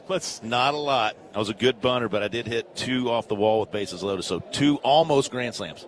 That's pretty good. Yeah. Here's the 0-2. Get choked up just thinking about it. That's sweeper high. 1 ball and 2 strikes. We were talking about guys who had also played at the University of Kentucky. Joe Blanton had not only a grand slam, but he had a grand slam at home in the World Series. No doubt with the Phillies, yeah. So what's your problem? Not enough practice. I don't know. 1-2. That is scalded foul by Waldschmidt. Oh, look out. Our Golden Glover nearly lost a golden finger. Stop, though. Take a look at the replay. Oh, hit him right in the palm. You know that's stinging. Oof. Here's the 1-2 pitch. Swing and a miss. Back-to-back strikeouts for Kyle Hart. He's got 3 strikeouts in a row going back to the end of the 4th. Again, going back to that split finger. Tumbling straight down, tailing away just a little bit from Waldy being a right-handed hitter.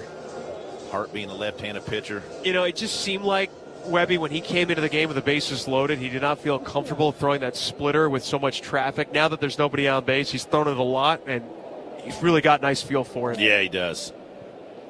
Here's Nootbaar, and takes the first pitch for a called strike. Much like Brett, he is just flooding the strike zone. And again, you're down 8. Why not? What's the worst that's going to happen? You're yeah, gonna hit exactly. Yeah, bases loaded. You're not trying to bounce a split finger that Capusano possibly couldn't come up with, throwing a wild pitch, letting a run score. So you have a tendency to maybe leave those pitches up just a little bit in that situation, but nobody on. He's letting that thing eat, and it's been pretty nasty.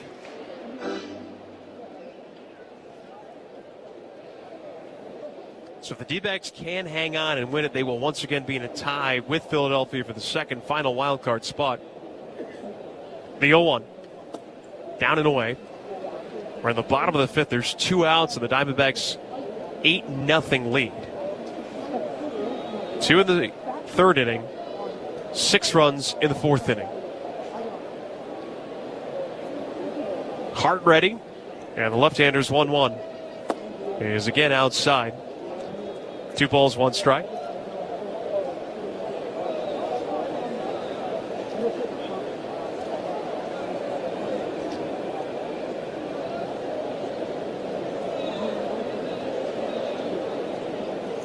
Two-1.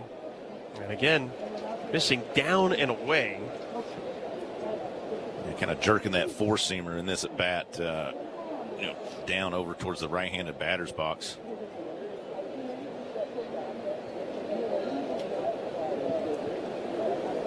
There's a 3-1 pitch. Weakly grounded to the right of the mound. Charging in is Tatis. Has it, throws on the run low, but a nice scoop made by France.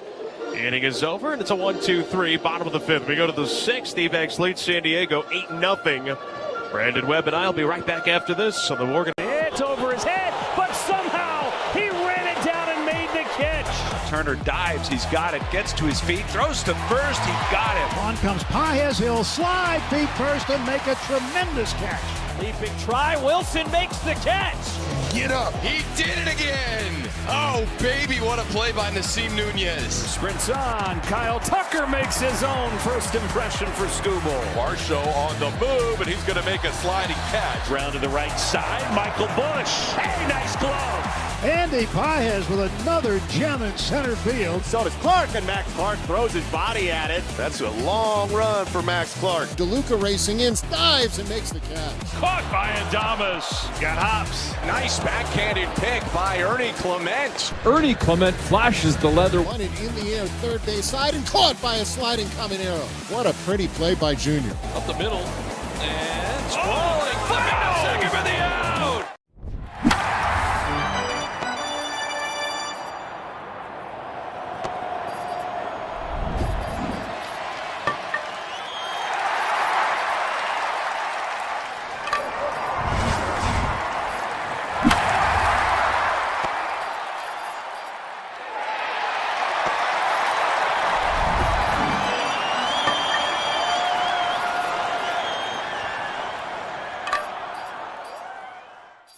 With Daniel's Jewelers. After the D-backs Dodgers game on Friday, August 7th, enjoy a free post-game concert featuring Jayco.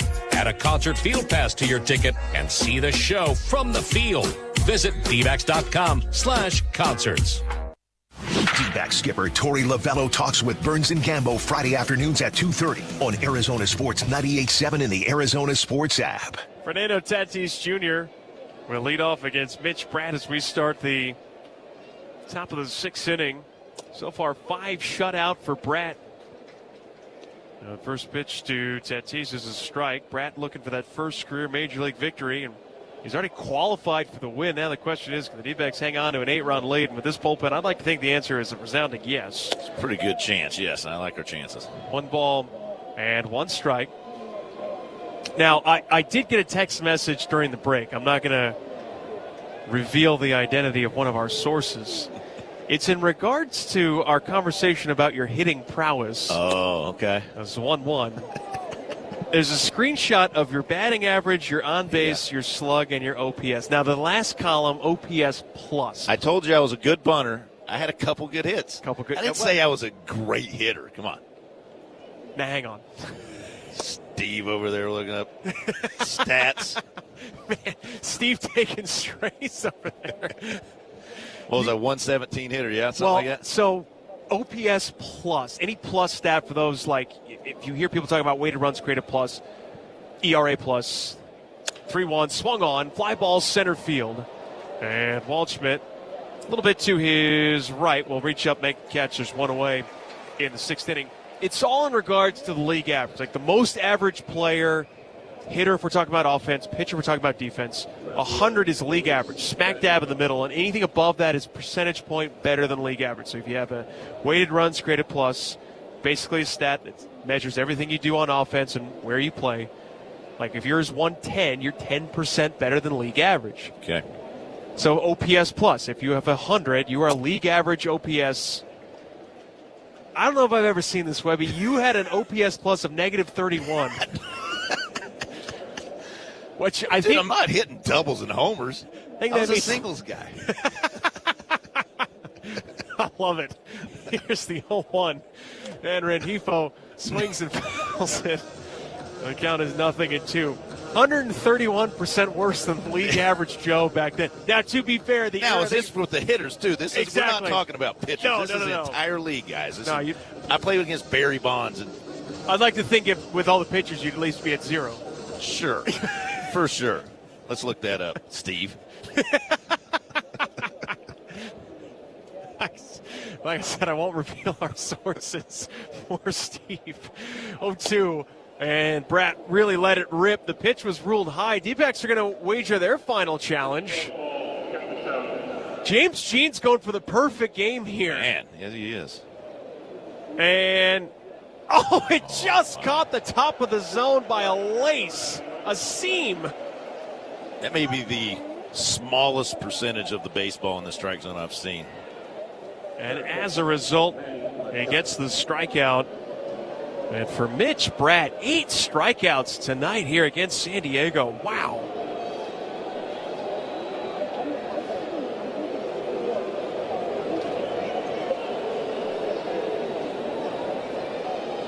Two outs for Machado. Takes the first pitch low.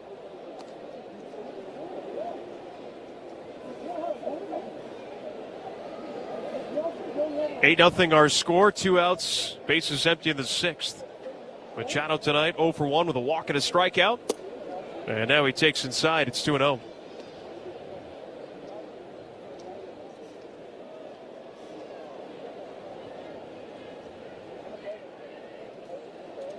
Bratt shaking a couple times.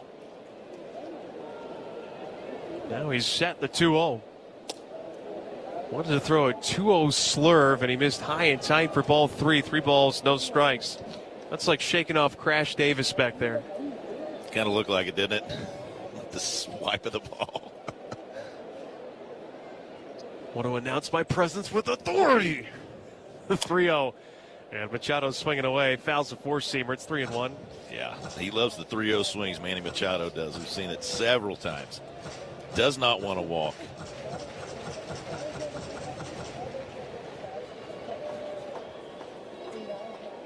Trying to avoid his 4th walk tonight is Bratt. As a 3-1 is at the knees for a strike. It's 3-2. I mean, even if Machado connects with one, you have nothing to lose. No respect is lost upon you for a guy taking you deep in that situation. No. Solo homer's not going to kill you. 3-2 is a liner. Caught it short by Perdomo. Instead, you get a result like that. And that's a 1-2-3. 6th inning for Bratt. He's fired 6 shutout against the Padres.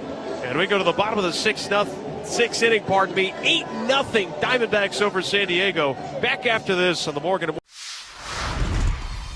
I was so inspired by what you were making that I want to do my own all-star ballpark bite, but I'm thinking we take some of that brisket that you make, and I'm going to do like a little slider. Got the pepper jack cheese, some American, get it going with some of the barbecue sauce that you have, that spicy, delicious one, and then caramelized onions. Make like a little sandwich. We cool? Sound like a plan. I think we did good. Oh, thank you. Did Thank great. you. Thanks, Chef. The MLB app. Yeah, it's got game. This game. These games. All the games. Pre-game. Post-game. And everything in between. This is baseball your way. With real-time stats, scores, breaking news, and custom content that hits every time. Because you choose the teams and pick the players you want to follow. So when they catch it on the field, you catch it on the app.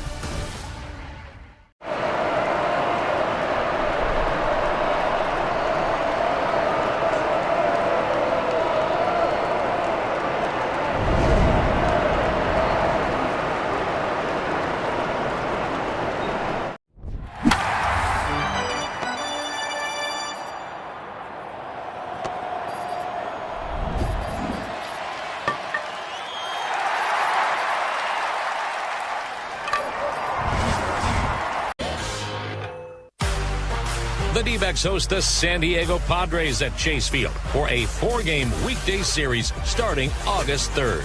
Get your tickets for the matchup at dbacks.com. The Arizona Diamondbacks play here. Arizona Sports 98.7 and the Arizona Sports app. Corbin Carroll leads off at the bottom of the 6th inning. D-backs have an 8-0 lead. That first pitch got a little nippy as it almost hit Carroll on the front shoulder. 1 ball, no strikes. Will be Carroll, Perdomo, and Moreno. Carroll is 2 for 2, 2 singles, a walk, a stolen base, an RBI, and 2 runs scored. Other than that, he hasn't done much. Pitch is a strike. It's 1-1. Yeah, let's make it 3 hits here. Keep it going.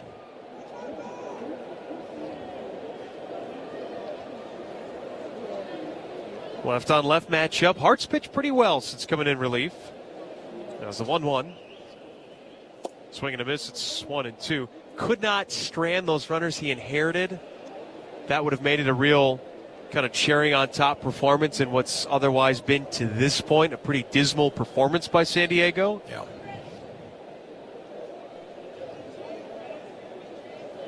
The 1-2. Oh, that is up and in at head high, and now Carroll's a little agitated. And Carroll had a pretty angry reaction, but then as he got to his feet, put his hands up as if to say, I understand it wasn't intentional. Probably not intentional right there. There's a couple that, first pitch was up and in. That was way up and in, 94 mile an hour. Pretty close to the noggin right there. Everyone looks up immediately at Hart, but realizes, okay. The 2-2. Swung on and lifted in the air to left. Playable for Rengifo. Near the line, makes the catch in fair territory. And now there's one out. Carroll running past Hart. And the two do not exchange words. Nope. When you know, if a couple up and in heaters getting knocked on your butt right there, he gets a pretty good looking slider. Tough to handle.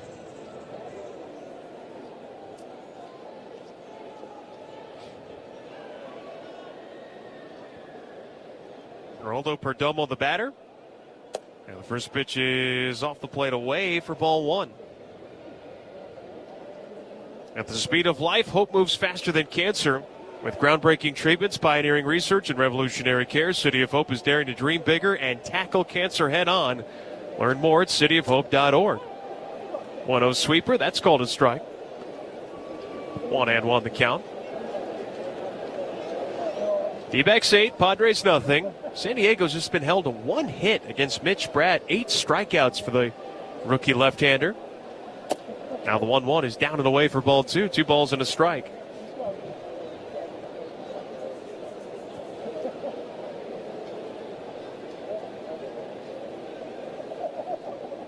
A lot of games have already gone final. Busy day across baseball.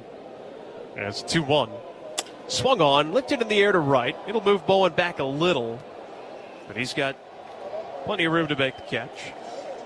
2 gone for Moreno. Look at the slider right there. Just flared out. Hit it off the end of the bat.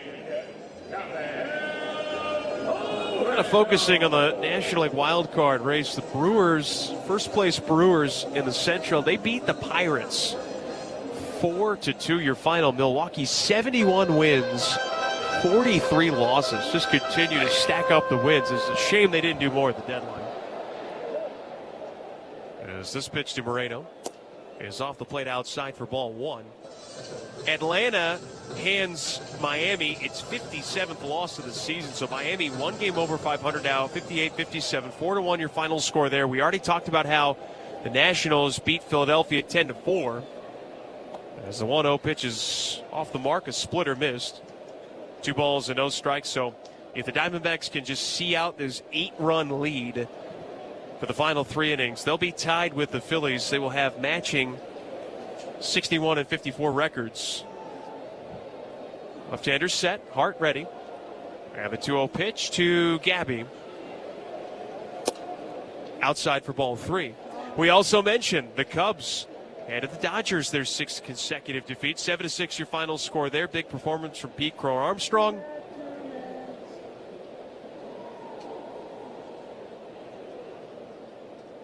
And right now it looks like the Cardinals are going to pick up a win here against the Yankees. They lead it 3-1 with 2 outs in the bottom of the 9th.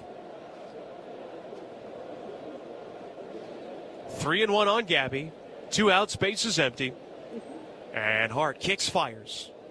Off the mark, that's ball 4. Hart a little mad with himself right there. Got 2 quick outs. Just wasn't able to find the strike zone on Gabby right there with a 2-out walk.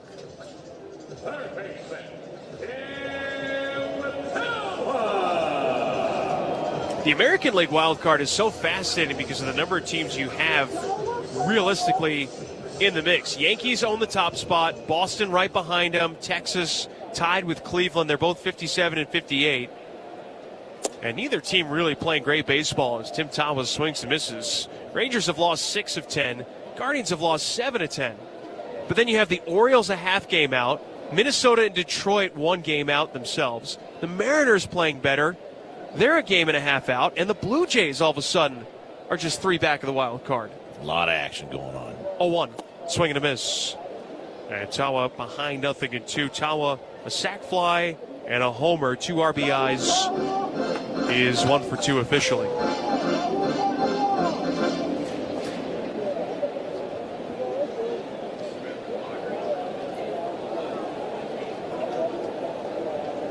Oh-2 pitch. Tawa takes it low. Back-to-back splitters from Hart.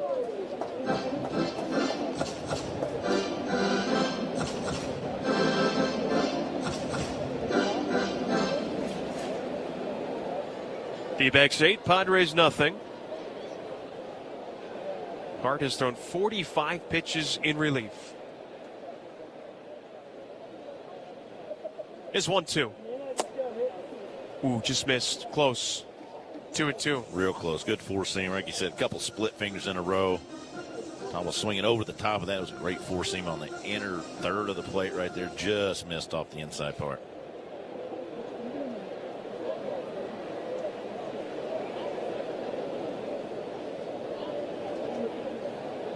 The 2-2 pitch. Hard hit ground ball up the middle. Past Tatis. That is in his center field, a base hit. Gabby shuts it down at second. Tawa has his second hit of the night. That was 105 miles an hour off the bat. And 2 men have now reached for Ildemaro Vargas. Yeah, that ball was smoked right there. Good at bat by Tawa. Gets a 94 mile an hour four seam. Kind of down in the zone there, but does a nice job of putting it back where it came from.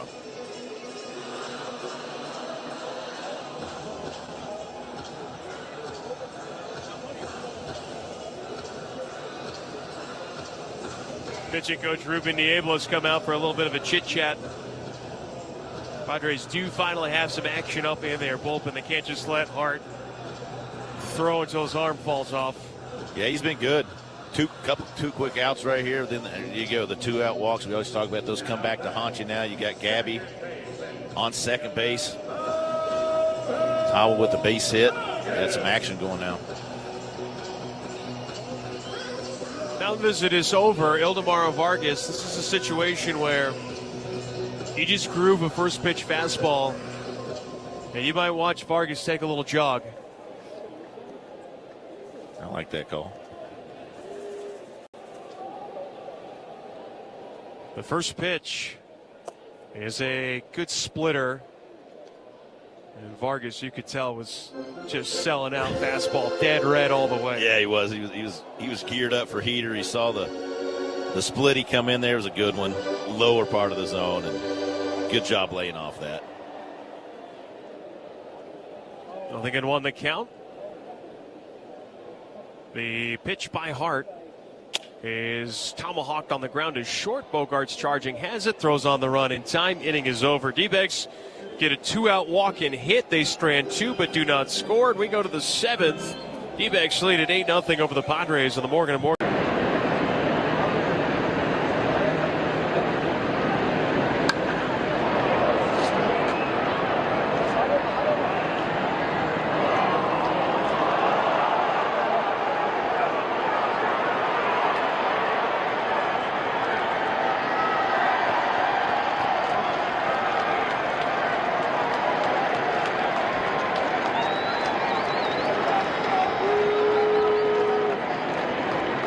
The MLB app. Yeah, it's got game. This game. These games. All the games. Pre-game. Post-game. And everything in between. This is baseball your way. With real-time stats, scores, breaking news, and custom content that hits every time. Because you choose the teams and pick the players you want to follow. So when they catch it on the field, you catch it on the app.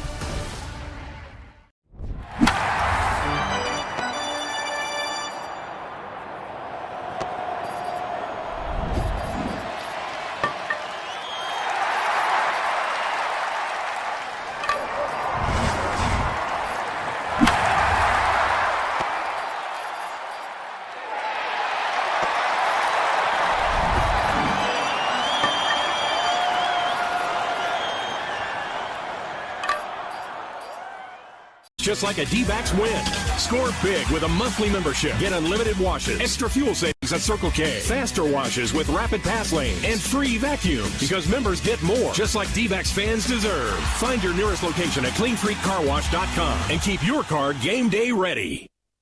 D-backs Front Office Focus. Wednesday mornings at 11:45 on Arizona Sports 98.7 and the Arizona Sports app.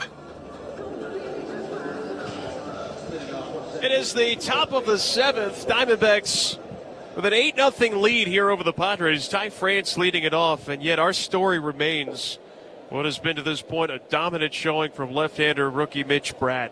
6 shutout, career high 8 strikeouts, only 1 hit surrendered. It was to this guy France, and he takes an upstairs slurve for ball 1. Yeah, starting the inning, 81 pitches, 8 punch-outs. I mean, you can't ask for anything more from this kid. 1 ball, no strikes on France. He swings at this one, taps it to third. It goes foul. Good hands, Bob Hanley, third base coach for Craig Stammen's Pods.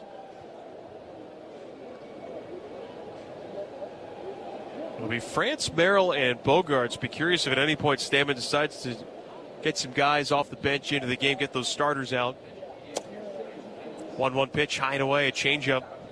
That seems, again, we mentioned it earlier, Webby, and I don't fully understand it, and maybe you can explain it better, but most of his misses, fastball, changeup, slider, they're all upstairs. Yeah. 2-1. Grounded to short. Perdomo to his left has it, and 2 shuffles later throws to first in time. 1 out. Yeah, I think that to miss as a lefty, he's missing kind of up on arm side.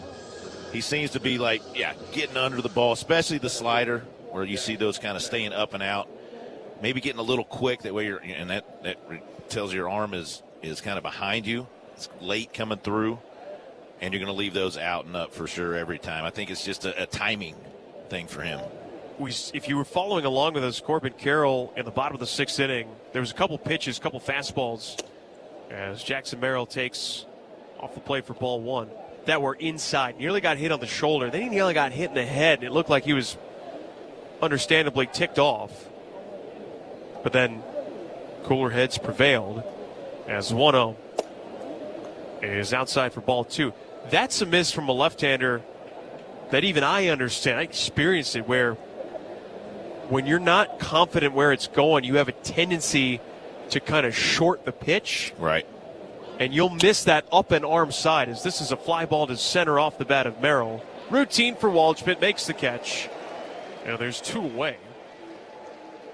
It just seemed like Hart, rather than getting full extension on that pitch, staying on top of it like you talked about, it's usually how you get it on the lower part of the strike zone, was just kind of cutting it off a little bit, and that's how you miss into lefties. And those can be dangerous misses. No doubt. Like, you're guiding the ball. We talked about guiding the ball and not really throwing it and throwing it with conviction. And sometimes you get those balls that sail, whether it's lefty or righty. Xander Bogaerts takes high. Mitch Bratt has not thrown a first pitch strike to any of the hitters he has faced this inning, yet he is an out away from a 1-2-3 7th and delivering 7 shutout. Here's the pitch. Swung on and fouled back. 1 ball, 1 strike. He's done a pretty good job. If he's falling behind, he's done a pretty good job tonight of getting himself back into the count with the strikes. I know he's got, 3 walks? Bratt set, and the 1-1 is a strike. 1-2 the count on Xander Bogaerts. Really good backdoor slider right there. Started well into the left-hander's batter's box right there and found itself back onto the black in the outside corner. 1-2. Got him swinging. Mitch Bratt, what a performance. 9 strikeouts, 7 shutout innings. Take a bow, kid. That's one heck of an effort. We go to the bottom of the 7th. It's 8-0 Diamondbacks on the Morgan & Morgan D-backs Radio Network. Every team needs a closer, someone you trust when the game's on the line.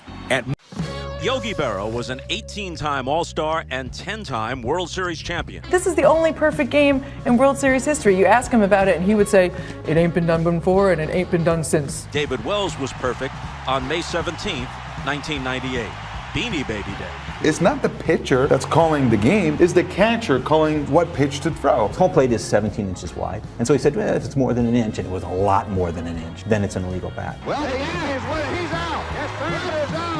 Look at this. Keep it down a little, will you, please? Okay, Yogi. Casey Stengel and the other touring ball players met the King of England. Of course, with my English, we had a little trouble understanding each other. As Yogi said, when you come to a fork in the road, take it. Go to baseballhall.org to plan your visit to the National Baseball Hall of Fame and Museum in Cooperstown, New York, and catch every episode of Hall of Fame Connections on MLB.tv.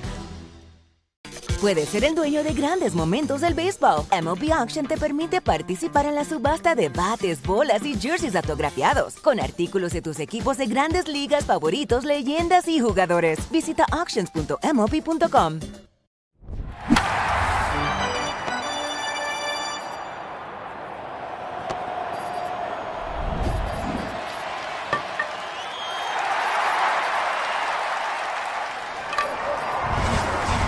City of Hope Cancer Center, we are too. We're moving science forward at the speed every diagnosis demands and every patient deserves. City of Hope Phoenix, pursuing cancer cures at the speed of life.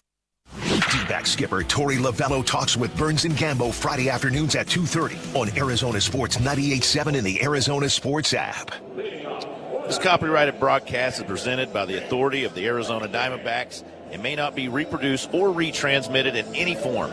And the accounts and description of this game may not be disseminated without the express written consent of the Arizona Diamondbacks. New pitcher on for the Padres to start the bottom of the seventh. Left-hander Wandy Peralta out of the bullpen, brought to you by Sanderson Ford. Best play in a new Ford is Sanderson Ford. Peralta replacing left-hander Kyle Hart. A slight audio issue here, but that seems to have been rectified, and now we're ready to resume the action here at Chase Field. First pitch to McCann is low for ball one.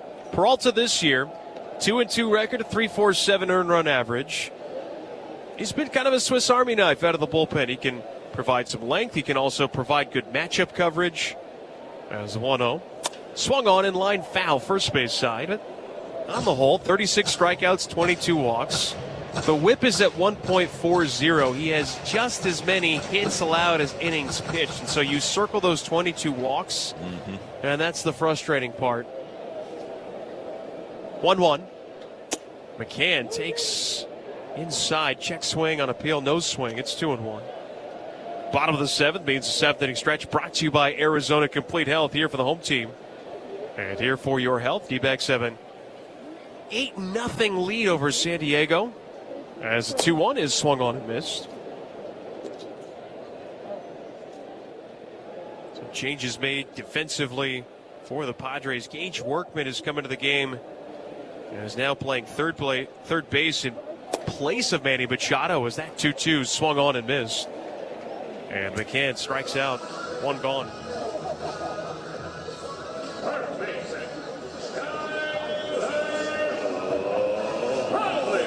Additionally, Sun Moon Song is coming to the game to play shortstop for Xander Bogaerts.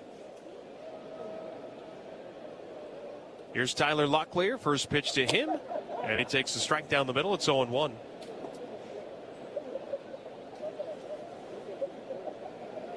Locklear 2 for 3, single, double, and a run scored. Now he swings at the 0-1, sends it to right. That one will slide foul out of play. Kind of what we figured. This point in time in this type of game for the Padres, get some of their starters off their feet and a little bit of rest. Now the pitch to Locklear, fastball that missed, 1 ball and 2 strikes. Again, we mentioned it earlier, Kyle Hart, a pretty admirable performance in what was a rather unpleasant game to pitch in. Just kind of had to serve up the mop-up duty. As the changeup from Peralta's outside, 2 balls and 2 strikes. 2 2/3 innings pitched, 2 hits, no runs. 1 walk, 3 strikeouts. Did inherit a couple runners, did allow those to score. 2-2 is swatted foul. Yeah, that was a tough situation. Bases loaded fairly early in the game there in the 4th inning, trying to get 2 outs with bases loaded. And trying to be real careful with it. Yeah, I thought Hart did a fine job. Bases empty, 1 out here at the bottom of the 7th inning. Now the 2-2 pitch from Wandy Peralta. Grounded left side, and Workman dives. It's the shortstop Song who has it. Low throw to first. It's picked out of there by France. I don't know what Workman was doing. He did a full extension dive and still came up about a foot short. He did. As we get another look at this replay here, and heave! Right in front of Song there at shortstop, and of course, entering defensively there. The ball's guaranteed going to find you, and it does there. Makes us throw over, and a good scoop at first base over there by France. Ryan Waldschmidt swings at the first pitch from Peralta. That is foul. 0-1. One hit for the Padres tonight. One. A single to left by Ty France in the 2nd. Now a swing by Waldschmidt. That's a ground ball base hit past the dive of France. It is into right field, and a 2-out single for Waldschmidt. That's his 3rd hit of the game. Yeah, having a heck of a game there. Waldy gets a changeup from the left-hander. Does a nice job staying behind it, seeing that thing super deep, shoots it past the diving first baseman. Casino Arizona and Talking Stick Resort have one premier loyalty experience, Salt River Rewards. You're going to get up to $25 in free play. Visit saltriverrewards.com to get started. Lars Nootbaar, a single, a walk, and a run scored. And the first pitch to him is a strike. It's 0-1.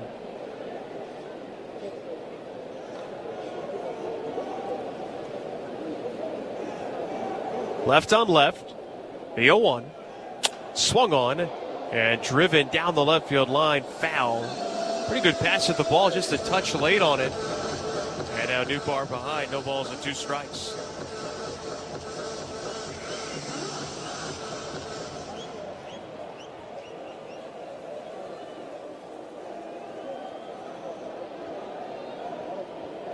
Oh, 2. Yeah, that's high. 1 ball, 2 strikes.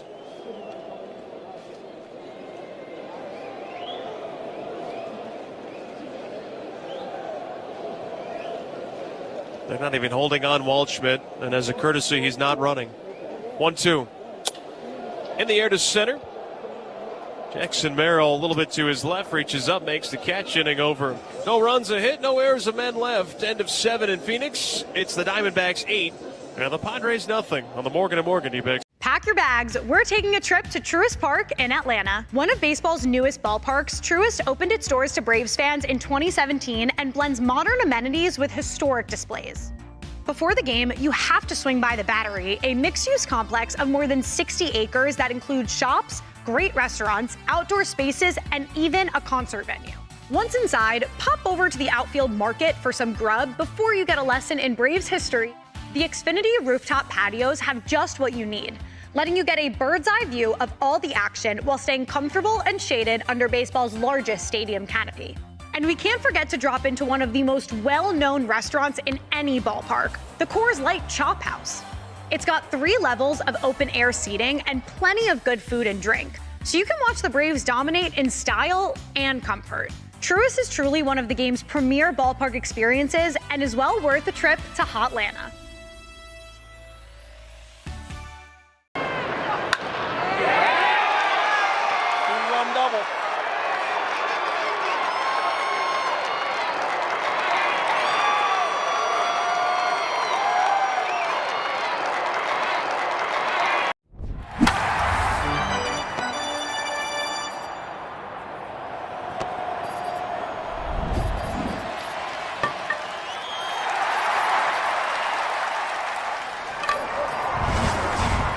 To 2 p.m.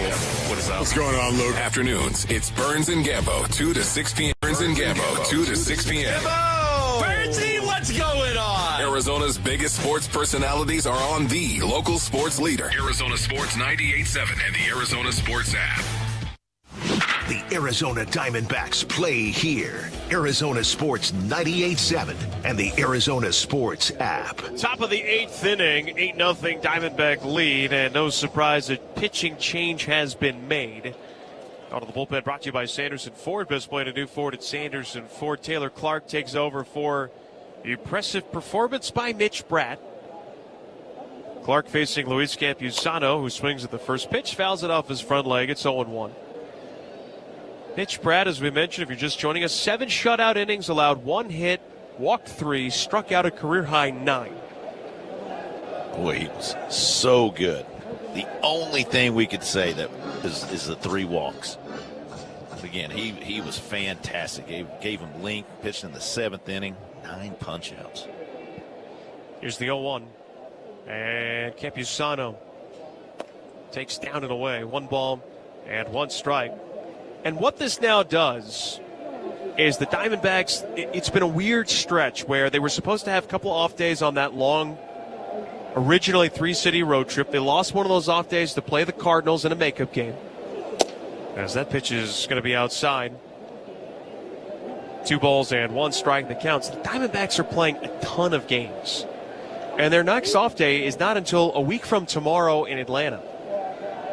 And for a group that's relied on its bullpen, it's a tired group. As this ball is just smashed foul. 2 balls and 2 strikes to count on Campusano.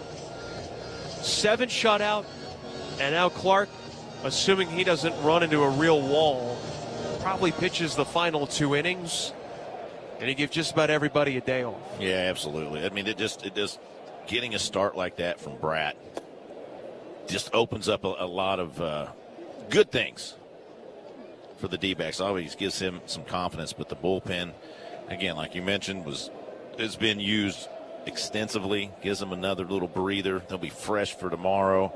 They don't have an off day again for a week or so. So, yeah, just great start. Payoff is driven out to deep left center field. This is going back on it. Waldschmidt onto the warning track, makes the catch, and right in front of the left center wall. That's a nice play. And a little bit of a sigh of relief there for Taylor Clark. Deep fly ball right there. Hit well, 98 miles an hour. That was after the one he pulled down the line there at 110 miles an hour. So pretty good at bat there with nothing to show for it for Campusano. The performance by Bratt tonight, our cool play of the game, brought to you by Chaz Roberts. Go to ChazRoberts.com for Arizona's leader in heating, plumbing, cooling, and caring. Chaz Roberts serving you. It's 42. That was a daddy hack by Jake Cronenworth. He caught all air. And the count on him is 0-1. Real nice slider there on the bottom part of the strike zone, inner third. Cronenworth swings right over the top of it. Here's the 0-1. Swing and a miss. Change up. 0-2.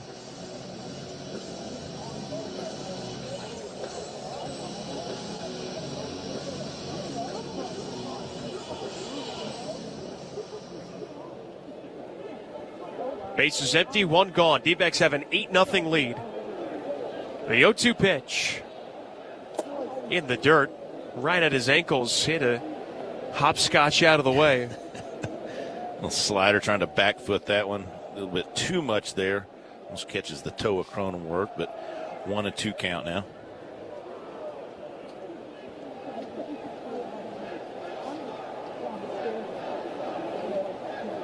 The 1-2 from Taylor Clark is again low. 2 balls and 2 strikes.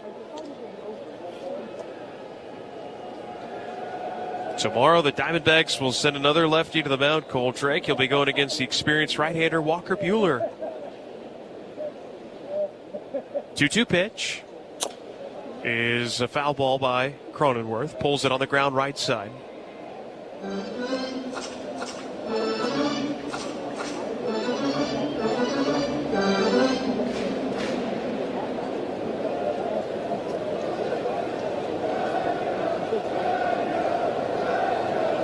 Two again. Another swing, another foul. I'm seeing everything here as far as pitch-wise, from Clark to Cronenworth, and a couple change-ups, a couple sliders, 1 four-seam fastball.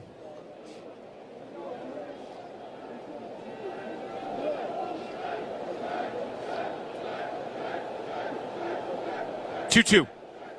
Did he go? He did not. Boy, it looked like he went good ways around.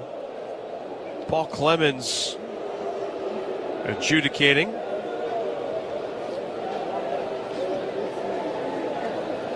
So the count goes full.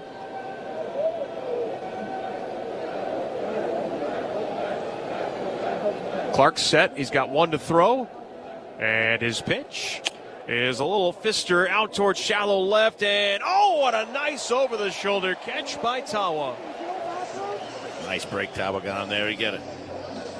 Fister of Cronenworth's bat there. A little flare trying to get just over his head there in the short, shallow left field. And Tawa said, no, thank you. I'll grab that.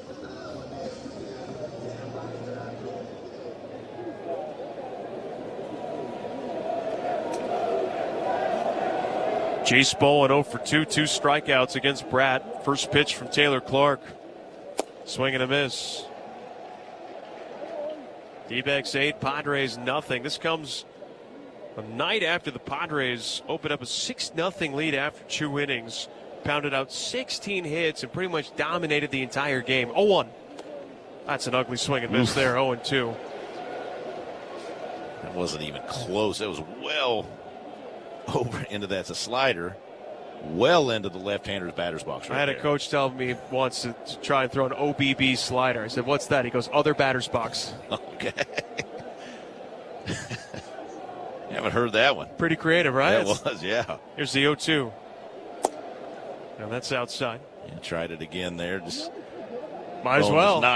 Was not biting on that one. I mean, we're mining for gold, Webby. All right? We thought we found something. Yeah, no. 2 down in the 8th. Yeah, the 1-2. Swing and a miss. Changeup in the dirt. Got him swinging. And 1, 2, 3, 8th inning for Taylor. Clark picks up a strikeout in the process. We go to the bottom of the 8th. It's all Diamondbacks. They lead it. Way back there. Way back. Tatis at the wall. And he leaps and makes a spectacular catch. He brought that one right back into the ballpark. That is 5 straight strikeouts now for Burke. Sean Burke, 6 scoreless, 3 hits, 2 walks, 10 strikeouts. Swung on and driven, high and deep, and is gone! Back-to-back, Abreu and Contreras. 7 strikeouts for Noah Cameron. He took a no-hitter into the 7th, and an 8th scoreless allows just 1 hit. An incredible performance today from the Royals lefty. Back it goes, deep it goes, and gone! Cody Clemens wins it down to their final strike. Twins win! Twins win! The Twins win it! If you stick around to the end with this club, you never know what you might find. Puedes ser el dueño de grandes momentos del béisbol. MLB Auction te permite participar en la subasta de bates, bolas y jerseys autografiados, con artículos de tus equipos de grandes ligas favoritos, leyendas y jugadores. Visita auctions.mlb.com.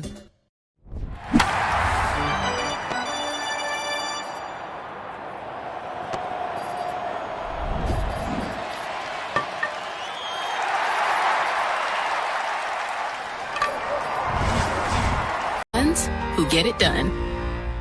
After the D-backs Dodgers game on Friday, August 7th, enjoy a free post-game concert featuring Jayco. Add a concert field pass to your ticket and see the show from the field. Visit dbacks.com/concerts. D-backs Front Office Focus, Wednesday mornings at 11:45 on Arizona Sports 98.7 and the Arizona Sports app. A couple defensive changes for the Padres, but first we pause 10 seconds for station ID, the Morgan & Morgan D-backs radio network. KMVP FM Phoenix. Arizona Sports, the local sports leader. On the Arizona Sports app and on 98.7. Jorge Barrosa leading off. And facing new pitcher Griffin Canning. First pitch from Canning is outside ball 1. Call to the bullpen brought to you by Sanderson Ford. Best play in a new Ford at Sanderson Ford. Canning a scoreless inning last night. On the year, though, it's been a struggle. 68 innings pitched, an ERA under 6.5. As now a swing and a miss on a knuckle curve by Barrosa. 1 ball, 1 strike. Barrosa came in as a defensive replacement in the top of this inning. It'll be Barosa, then Perdomo, and then Moreno. That was the 1-1. Swung on and fouled off the front leg of Barosa, it appeared. 1-2. Kevin Ginkel getting loose in the bullpen for the Diamondbacks. I think it was one of those situations, Webby, if Clark maybe goes 10 pitches or fewer, you just send him back out there, but they'll give in Ginkel a quick inning. Yeah, I agree. Get him a little work.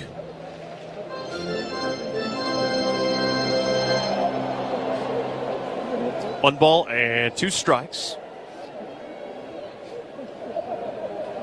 Canning ready. And his pitch to Barosa is swung on and grounded. Foul at first base. Really was hovering the line all the way.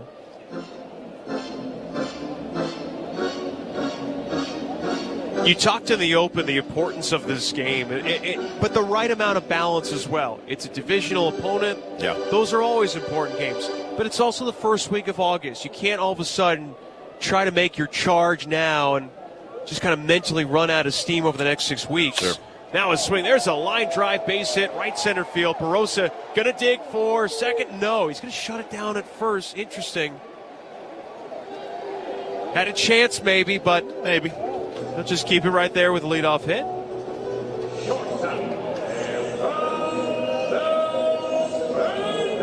But this is what you wanted to see. You kind of got dominated yesterday. Yeah, you did. It wasn't great pitching. You weren't sure what you were going to get from Mitch Pratt. And the offense gave him some early support and then added to it. Perdomo takes the first pitch for a strike. Yeah, I think that was key for he had a nice 1-2-3 inning. Pratt did. And he got a leadoff base hit there in the second inning, but then 1-2-3 right after that. So he was settled in pretty quickly, but then the offense was able to get going, I think, because he was able to get them in super quick, and then he was able to settle down because they've got 6 runs in the first 4 innings. Ooh, that's going to be a strike by Perdomo. He's going to challenge here, and I fear the Diamondbacks are going to wave their last challenge goodbye. And Perdomo. Yeah. He kind of knew it. He tapped his chest, looked over, probably towards Torrey, saying, yeah, that's my bad.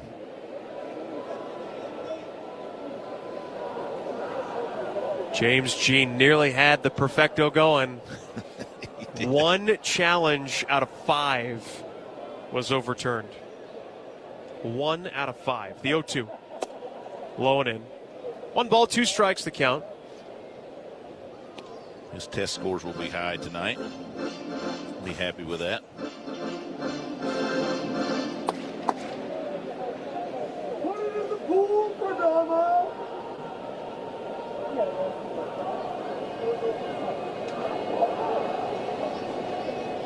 Canning's 1-2 pitch. Swing and a foul tip. And Perdomo down on strikes. Nasty changeup there. Perdomo just waves at that pitch. The very defensive swing there for a punch out.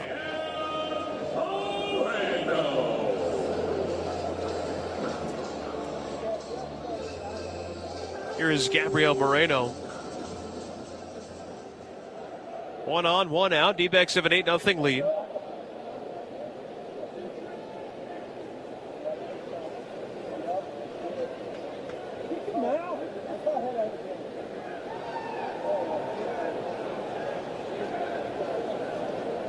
Home plate umpire halted play for a moment. Might have been a pitch clock issue, but now we're ready to go again. Now the first pitch to Gabby is a strike.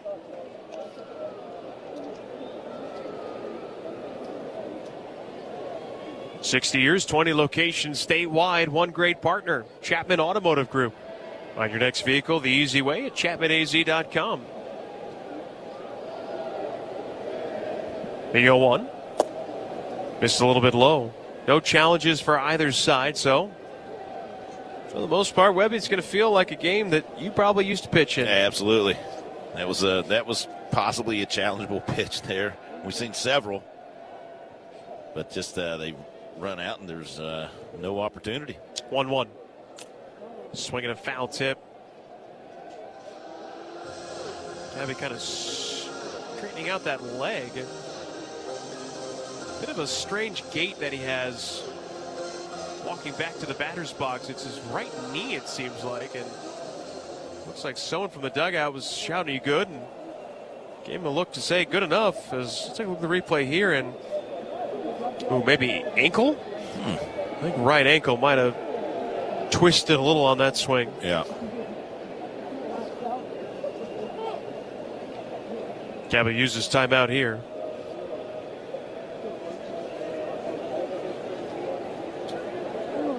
Diamondbacks have out-hit the Padres tonight 13-1. They have an 8-run lead. And now Canning moving at a snail's pace. 1-2 in the dirt. 2 balls, 2 strikes. Yeah, kind of taking his time there, isn't he? Gabby still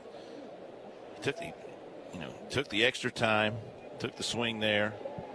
Still looks like he's stretching that leg or foot, whatever happened to be tweaked.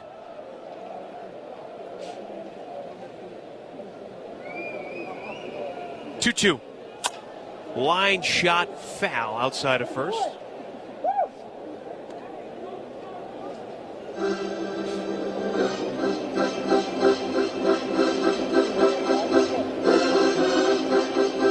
So Kevin Ginkel will have the top of the 9th inning, and he will face the top of the order. Where it once would have been Tatis and Machado, will now have Workman and Song. The 2-2 again. Swing and a miss. Another strikeout for Griffin Canning. Back-to-back strikeouts after the leadoff base hit by Barossa. A good knuckle curve there off the plate. Gabby offering it at it. Never was a strike. And now here is Tim Tawa, who homered back in the 3rd. That's our launch of the game, inspired by Honeywell Aerospace. Honeywell Aerospace, the future is what we make it. Now the first pitch is a swing and a miss. And now Gabby having a little chit chat with the trainer, and it's like he was pointing to his hip or hip flexor right there. Seems like something is wrong. Here's the 0-1. Swung on and cued foul. Tawa behind here, 0-2. So Griffin Canning trying to strike out the side after giving up that base hit. Sticking with that slider, seen a lot of those very good ones. Sharp, short, outer part of the plate. D-backs are having a tough time putting any kind of wood on it. The 0-2. Missed outside. 1 ball, 2 strikes. 8-0 our score. D-backs barring a disaster. That's been a strong word. An unpredictable 9th inning. Should have a chance tomorrow to take a series win in a 4-game series. Hard hit ground ball, base hit into right by Tawa. That is his 3rd hit tonight. As Barossa with a courtesy stop at second. And there's now 2 on for Ildemaro Vargas. Yeah, Tawa's had a nice night tonight. Canning once again going with that slider, left it up just a little bit, and Tawa stays back on it, shoots it through the 4-hole for a base hit.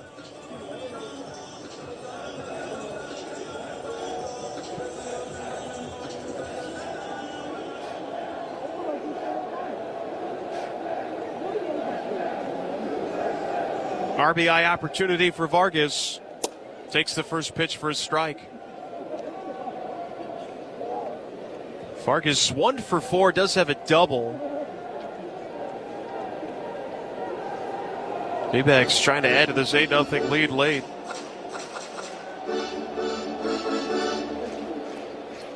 Again, Ginkel's ready to go. He's just waiting at this point. It's been a long bottom of the 8th. 0-1 is downstairs. 1 ball and 1 strike the count.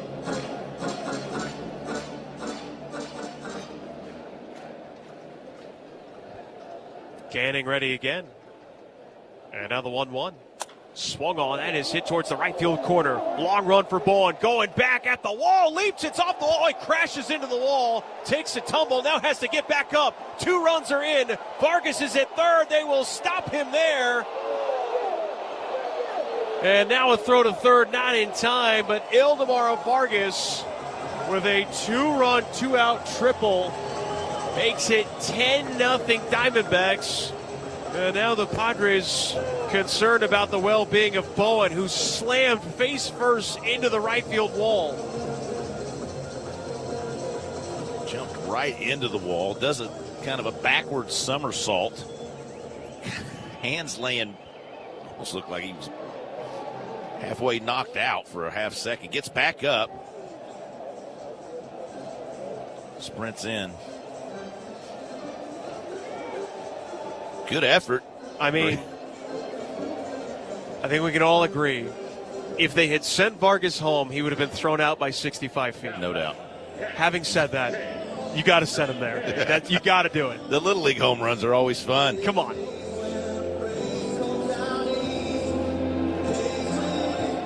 What this does do is it gives James McCann a chance to set a franchise record if he can get an RBI base hit here. 2 outs, bottom of the 8th. It would be 9 consecutive games with an RBI, a feat that no Diamondback has ever achieved. First pitch, and he takes a strike. I think he was going to get the opportunity. Struck out in the 7th inning. I said, oh, man, that's maybe his last chance to do that. But we'll see. Let's do it. It's pretty simple. Get a base hit, you set the record. 0-1. He swings and fouls it, and the count is 0-2.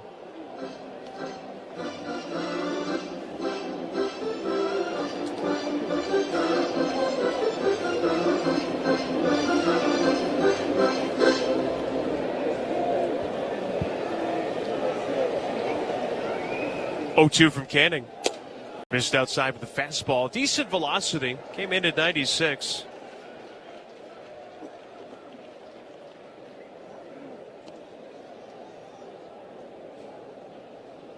One ball and 2 strikes. Vargas at third. 10-0 lead for the Diamondbacks. 6 to throw as Canning is set. And the right-hander's 1-2 offering to McCann. Is a late swing and a foul. Just got a piece. Job of just getting to that 96 miles an hour up in the zone. Able to just get a piece of it to foul it off, stay alive.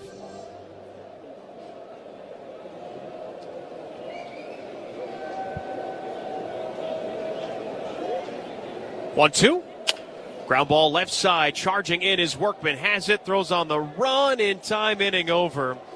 And that'll do it for the Diamondbacks. In the bottom of the 8th, they scored 2 runs on 3 hits. We go to the 9th, last chance for the Padres. They need 10 to tie it up. They need 11 to take the lead. When we come back on the Morgan & Morgan D-backs Radio Network.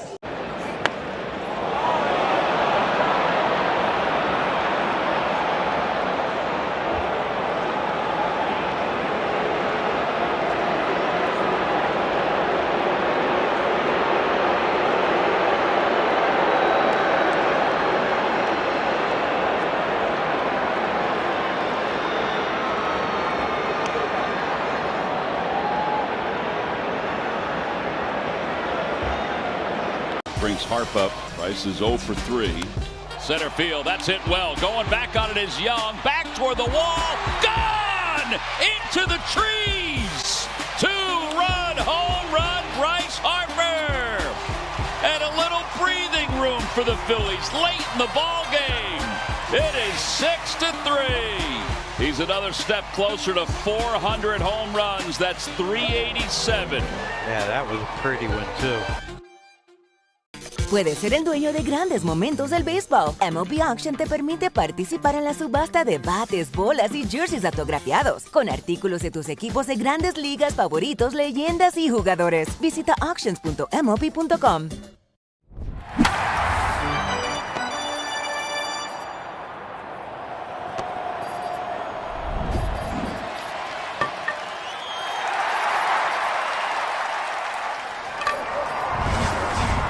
Of your Arizona Diamondbacks. New truck, family SUV, or that new car you've been dreaming about. Whatever you need, Chapman has you covered. And we make it easy. Chapman Automotive, Arizona's team. Visit us today at chapmanaz.com. D-back skipper Torey Lovello talks with Burns and Gambo Friday afternoons at 2:30 on Arizona Sports 98.7 and the Arizona Sports app. Well, the Diamondbacks, as we mentioned, making one final pitching change. They're going to bring right-hander Kevin Ginkel out of the bullpen, brought to you by Sanderson Ford. Best played a new Ford at Sanderson Ford. Ginkel has been really solid this year. And just a little mop-up duty now. 3.04 ERA, 47 and a third innings pitched. Will be his 51st appearance out of the pen this year for the longest tenured reliever in that bullpen. And he faces Fernando Tatis Jr., swings at the first pitch and rolls a slider foul. Doesn't surprise me in this situation that he was swinging first pitch no matter what it was. That was a slider. Kind of a bad-looking swing, just dribbled. Now the pitch outside.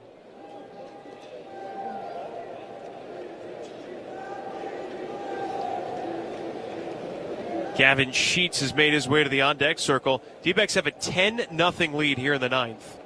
As the 1-1, Tatis takes inside. Now that is going to make it 2 balls and a strike.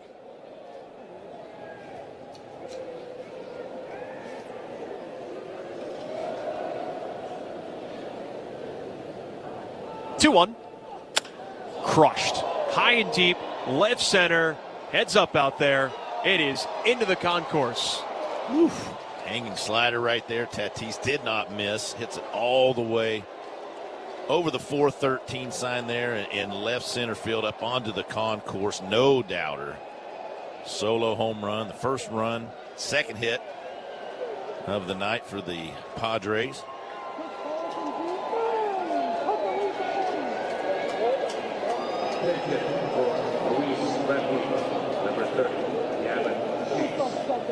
That is the 9th of the year for Tatis. That was it so far. It should probably be worth 2.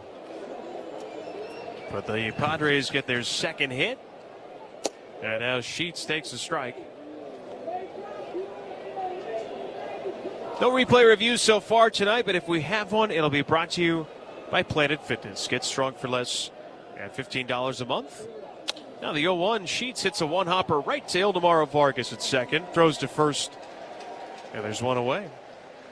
This little softest liner there to Vargas. One hops him. Candy hop over there just for an easy out.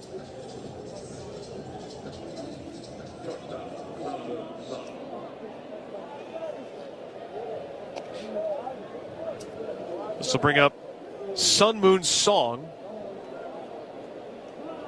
Came in as a defensive replacement of the 7th. The pitch to him is a little bit off the mark.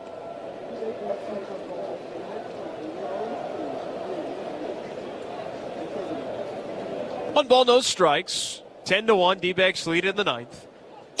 And now the pitch is outside. Ginkel is not throwing a ton of strikes as we were maybe expecting given the situation. It's a small number. 8 pitches thrown, but 4 and 4. Yeah, I agree. Situation, just let's pour it in there.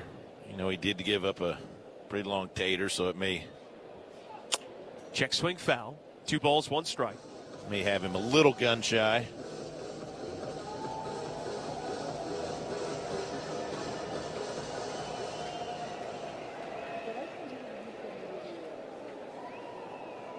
The 2-1. Song takes high, ball 3, 3-1. And now Ginkel starting to show some signs of agitation.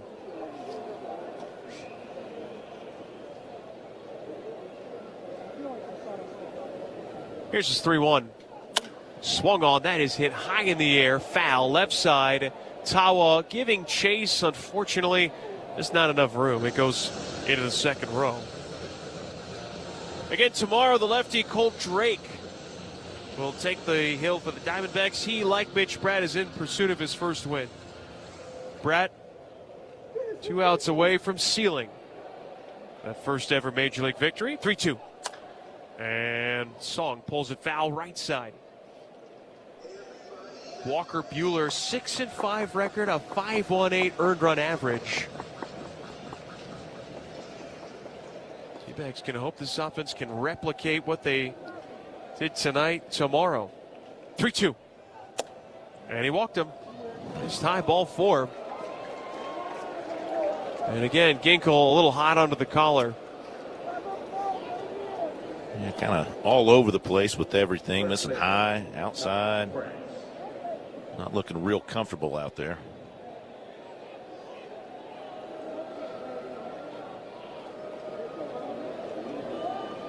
Now facing Ty France. The first pitch. Check swing comebacker. Ginkel calmly has it. Throws to second. There's nobody there. Now the throw to first on the backup is not going to be in time. Well, that's unfortunate. You can understand why it happened. It still doesn't mean that it should have happened. No. Why Perdomo was not getting over, I have no idea. Yeah, he started to move towards second base, which he should have been. He should have been covering the bag there for Ginkel. And then he hesitated for a half step and then went again, so he was late. So Ginkel saw there was nobody there, slowed his arm down, and kind of just easily lobbed it. Thankfully, Vargas was back there backing that up and was able to keep the ball in the infield. You know, situationally, I'm sure everyone was thinking, hey, look, just take the out at first base, right? And then there's 2 outs. But you spend all this work in spring training, fielding your position. You're reminded all the time what to do. Yeah. And then it happens, and you go to throw, and your middle infielder isn't there. That's frustrating. Yeah, it is. You're not going to just take the out. You're going to get the lead runner no matter what the situation is right there, I think. That's just what the play calls for. And, yeah, a bit frustrating. I'm not sure what the mix-up was there. Peralta thought Vargas was covering. Now the 1-0 to Jackson Merrill swung on and fouled away.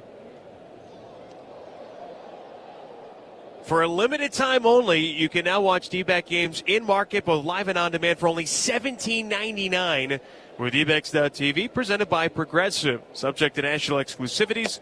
Visit dbacks.tv for more information. 2 balls and 1 strike. One thing that has kind of lingered is Ginkel's inability to throw strikes. 17 pitches, 9 strikes, 8 balls. Swing and a miss on the 2-1 slider. It's now 2-2, and a pitch count is climbing for Ginkel. That's what you didn't want to see happen. That's what I was thinking of. 17, now 18 after that good slider, but you're not wanting to get up into the 25, 28, even 30 pitch count just to kind of get this mop-up inning and a little bit of work and possibly shut you down for tomorrow. 2-2. Inside, full count. A leadoff homer to Tatis. Then a ground out by Sheets, but then a walk to Song and then a fielder's choice. And now the count is full on Jackson Merrill. 3-2. Way inside, ball 4. And the bases are loaded. And I imagine now Brian Kaplan, pitching coach, has got to go out. And off the bench he comes, up the stairs, and onto the field. Yeah, you know that the D-backs are not wanting to get another guy up right now in the bullpen. Too late. Yeah, there is somebody warming up. Looks to be Paul Sewald. And, yeah, this is not an ideal situation. At 20 pitches, only 1 out. But Ginkel does not look comfortable out there. He's missing wildly. Up, in. You know, when you watch enough games, and you can speak to this better than just about anybody, you watch enough pitchers over time, and you start to see certain misses. You can understand why they're missing. Hey, he keeps missing high arm side. He's not finishing his pitches. Hey, right. That splitter keeps coming up short. He's either gripping it too tightly or he's not releasing. He's holding on a little too long, trying to get too far out in front. Right. When someone's kind of missing all over for no rhyme or reason, to your point exactly, he is just not comfortable. Whatever reason, it is not syncing up. Right. It's something mechanical, exactly like you said, is not syncing. It's not feeling comfortable. First pitch strike to Gage Workman. And you don't know where to go. You don't know, so, okay, I'm missing in. Let's make an adjustment there. But there's so many little adjustments that need to be made because he's not even close. 0-1, swung on. This is served out to left center field. That is going to get down, split the gap, go all the way to the wall. Song scores. Right behind him comes France. Merrill, the third Padre to score. Bases clearing double off the bat of Gage Workman, and it's now 10-4 with only one out here in the ninth inning. Hanging slider there. Pokes it pretty good out there into left center. Goes all the way to the wall. Well, this is now a little interesting. Ginkel at 22 pitches. And he now faces Luis Campusano. First pitch, swing and a miss. And the count is 0-1.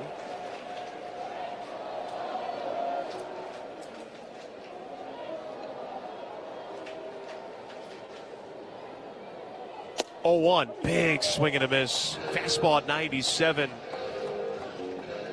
And now it's 0-2. One out here in the bottom of the ninth inning. D-backs still have a 6-run lead, but the Padres starting to make it a little interesting. The 0-2. Swung on, popped up on the infield, right side. Second baseman Vargas underneath it and makes the catch 2 steps onto the outfield turf. So I think we'll see Ginkel get it. You won't see it emotionally, but in his head, he's a little ticked off right now. He's just going to let it eat, but here comes Torrey. And Torrey comes out. And I think Ginkel's saying, please do not take me out right now. Let me finish this inning. But to no avail. Pitching change is going to be made. Call to the bullpen brought to you by Sanderson Ford. Best play in a new Ford at Sanderson Ford. So with 2 outs in the ninth, here comes Paul Sewald. D-backs have a 10-4 lead on the Morgan & Morgan D-backs Radio Network. Jumps into the netting, made the catch. Oh, what a grab by Angel Martinez. Max Clark is feeling good. His second double in a row. That is a 3 for 4 in his major league debut. Put him in an RBI spot and let him dance. 4 more RBIs for Sal Stewart tonight. The 2-run home run of the 4th and the 2-run single for Stewart here in the 8th. Gunnar Henderson with his 4th triple of the year, a 2 RBI triple, and the Orioles 4 runs here in the bottom of the 7th, and there's the big knock by the kid, Gunnar Henderson right there. It is out of here! Say Doug! Say hello to LA! 5-4 Red Sox! Puedes ser el dueño de grandes momentos del béisbol. MLB Auction te permite participar en la subasta de bates, bolas y jerseys autografiados, con artículos de tus equipos de grandes ligas favoritos, leyendas y jugadores. Visita auctions.mlb.com.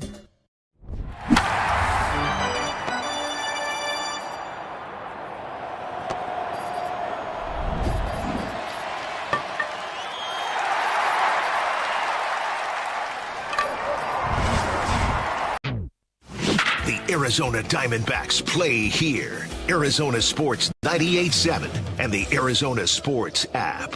Well, hopefully this is a quick appearance for Paul Sewald. 2 outs in the top of the 9th inning. Sewald making his 45th appearance of the year. Runner at second. D-backs have a 6-run lead. And Jake Cronenworth, the batter. First pitch. Way inside. It's off the glove of McCann. It goes to the backstop. A wild pitch that allows Workman to get to third base. Slider there gets away on the inside portion of the plate there on Sewald.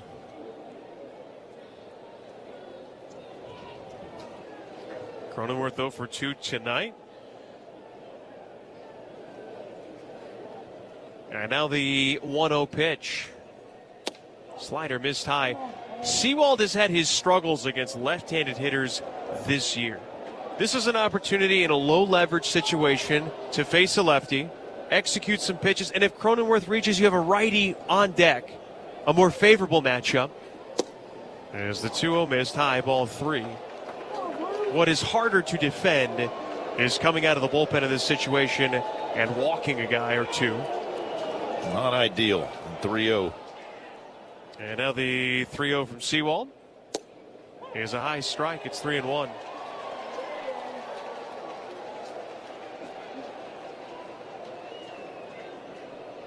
Sewald ready. And here comes the pitch.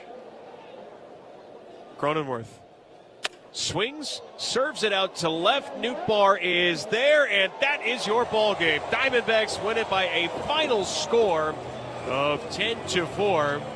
And despite a couple of speed bumps in the top of the ninth, this was as dominant of a win as the Diamondbacks have had all season. And Webby, it came from one of the unlikeliest of sources, Mitch Bratt, with his 7 shutout innings tonight. Man, was he fantastic tonight. Just hearing Torrey earlier today, you know, I know he can go 6-7 innings. He gives them 7 strong innings. Obviously his best outing as a Diamondback in the major leagues. 1 hit. 9 punch-outs. He did have 3 walks. Whatever. I'm overlooking that. I don't care. 9 punch-out. He was fantastic. He gave the D-backs what they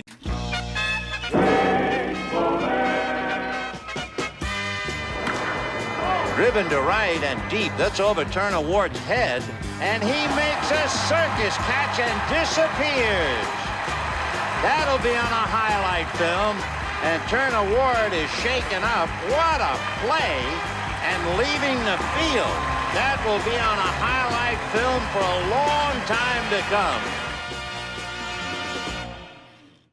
The MLB app. Yeah, it's got game.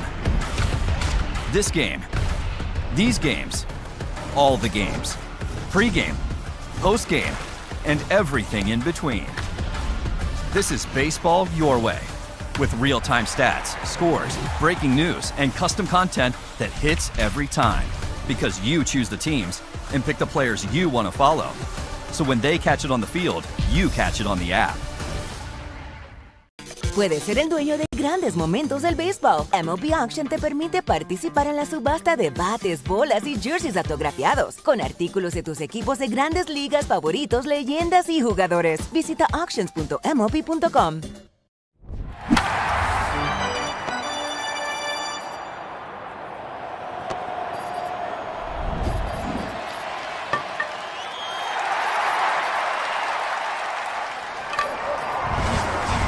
You guys didn't have Nolan in the starting lineup. You didn't have Cattell. It was Gabby's first day back. You got a brand new leadoff hitter. I mean, that's a recipe for what could be a tough day, but you guys had one of your best offensive performances collectively. What does that say about this team?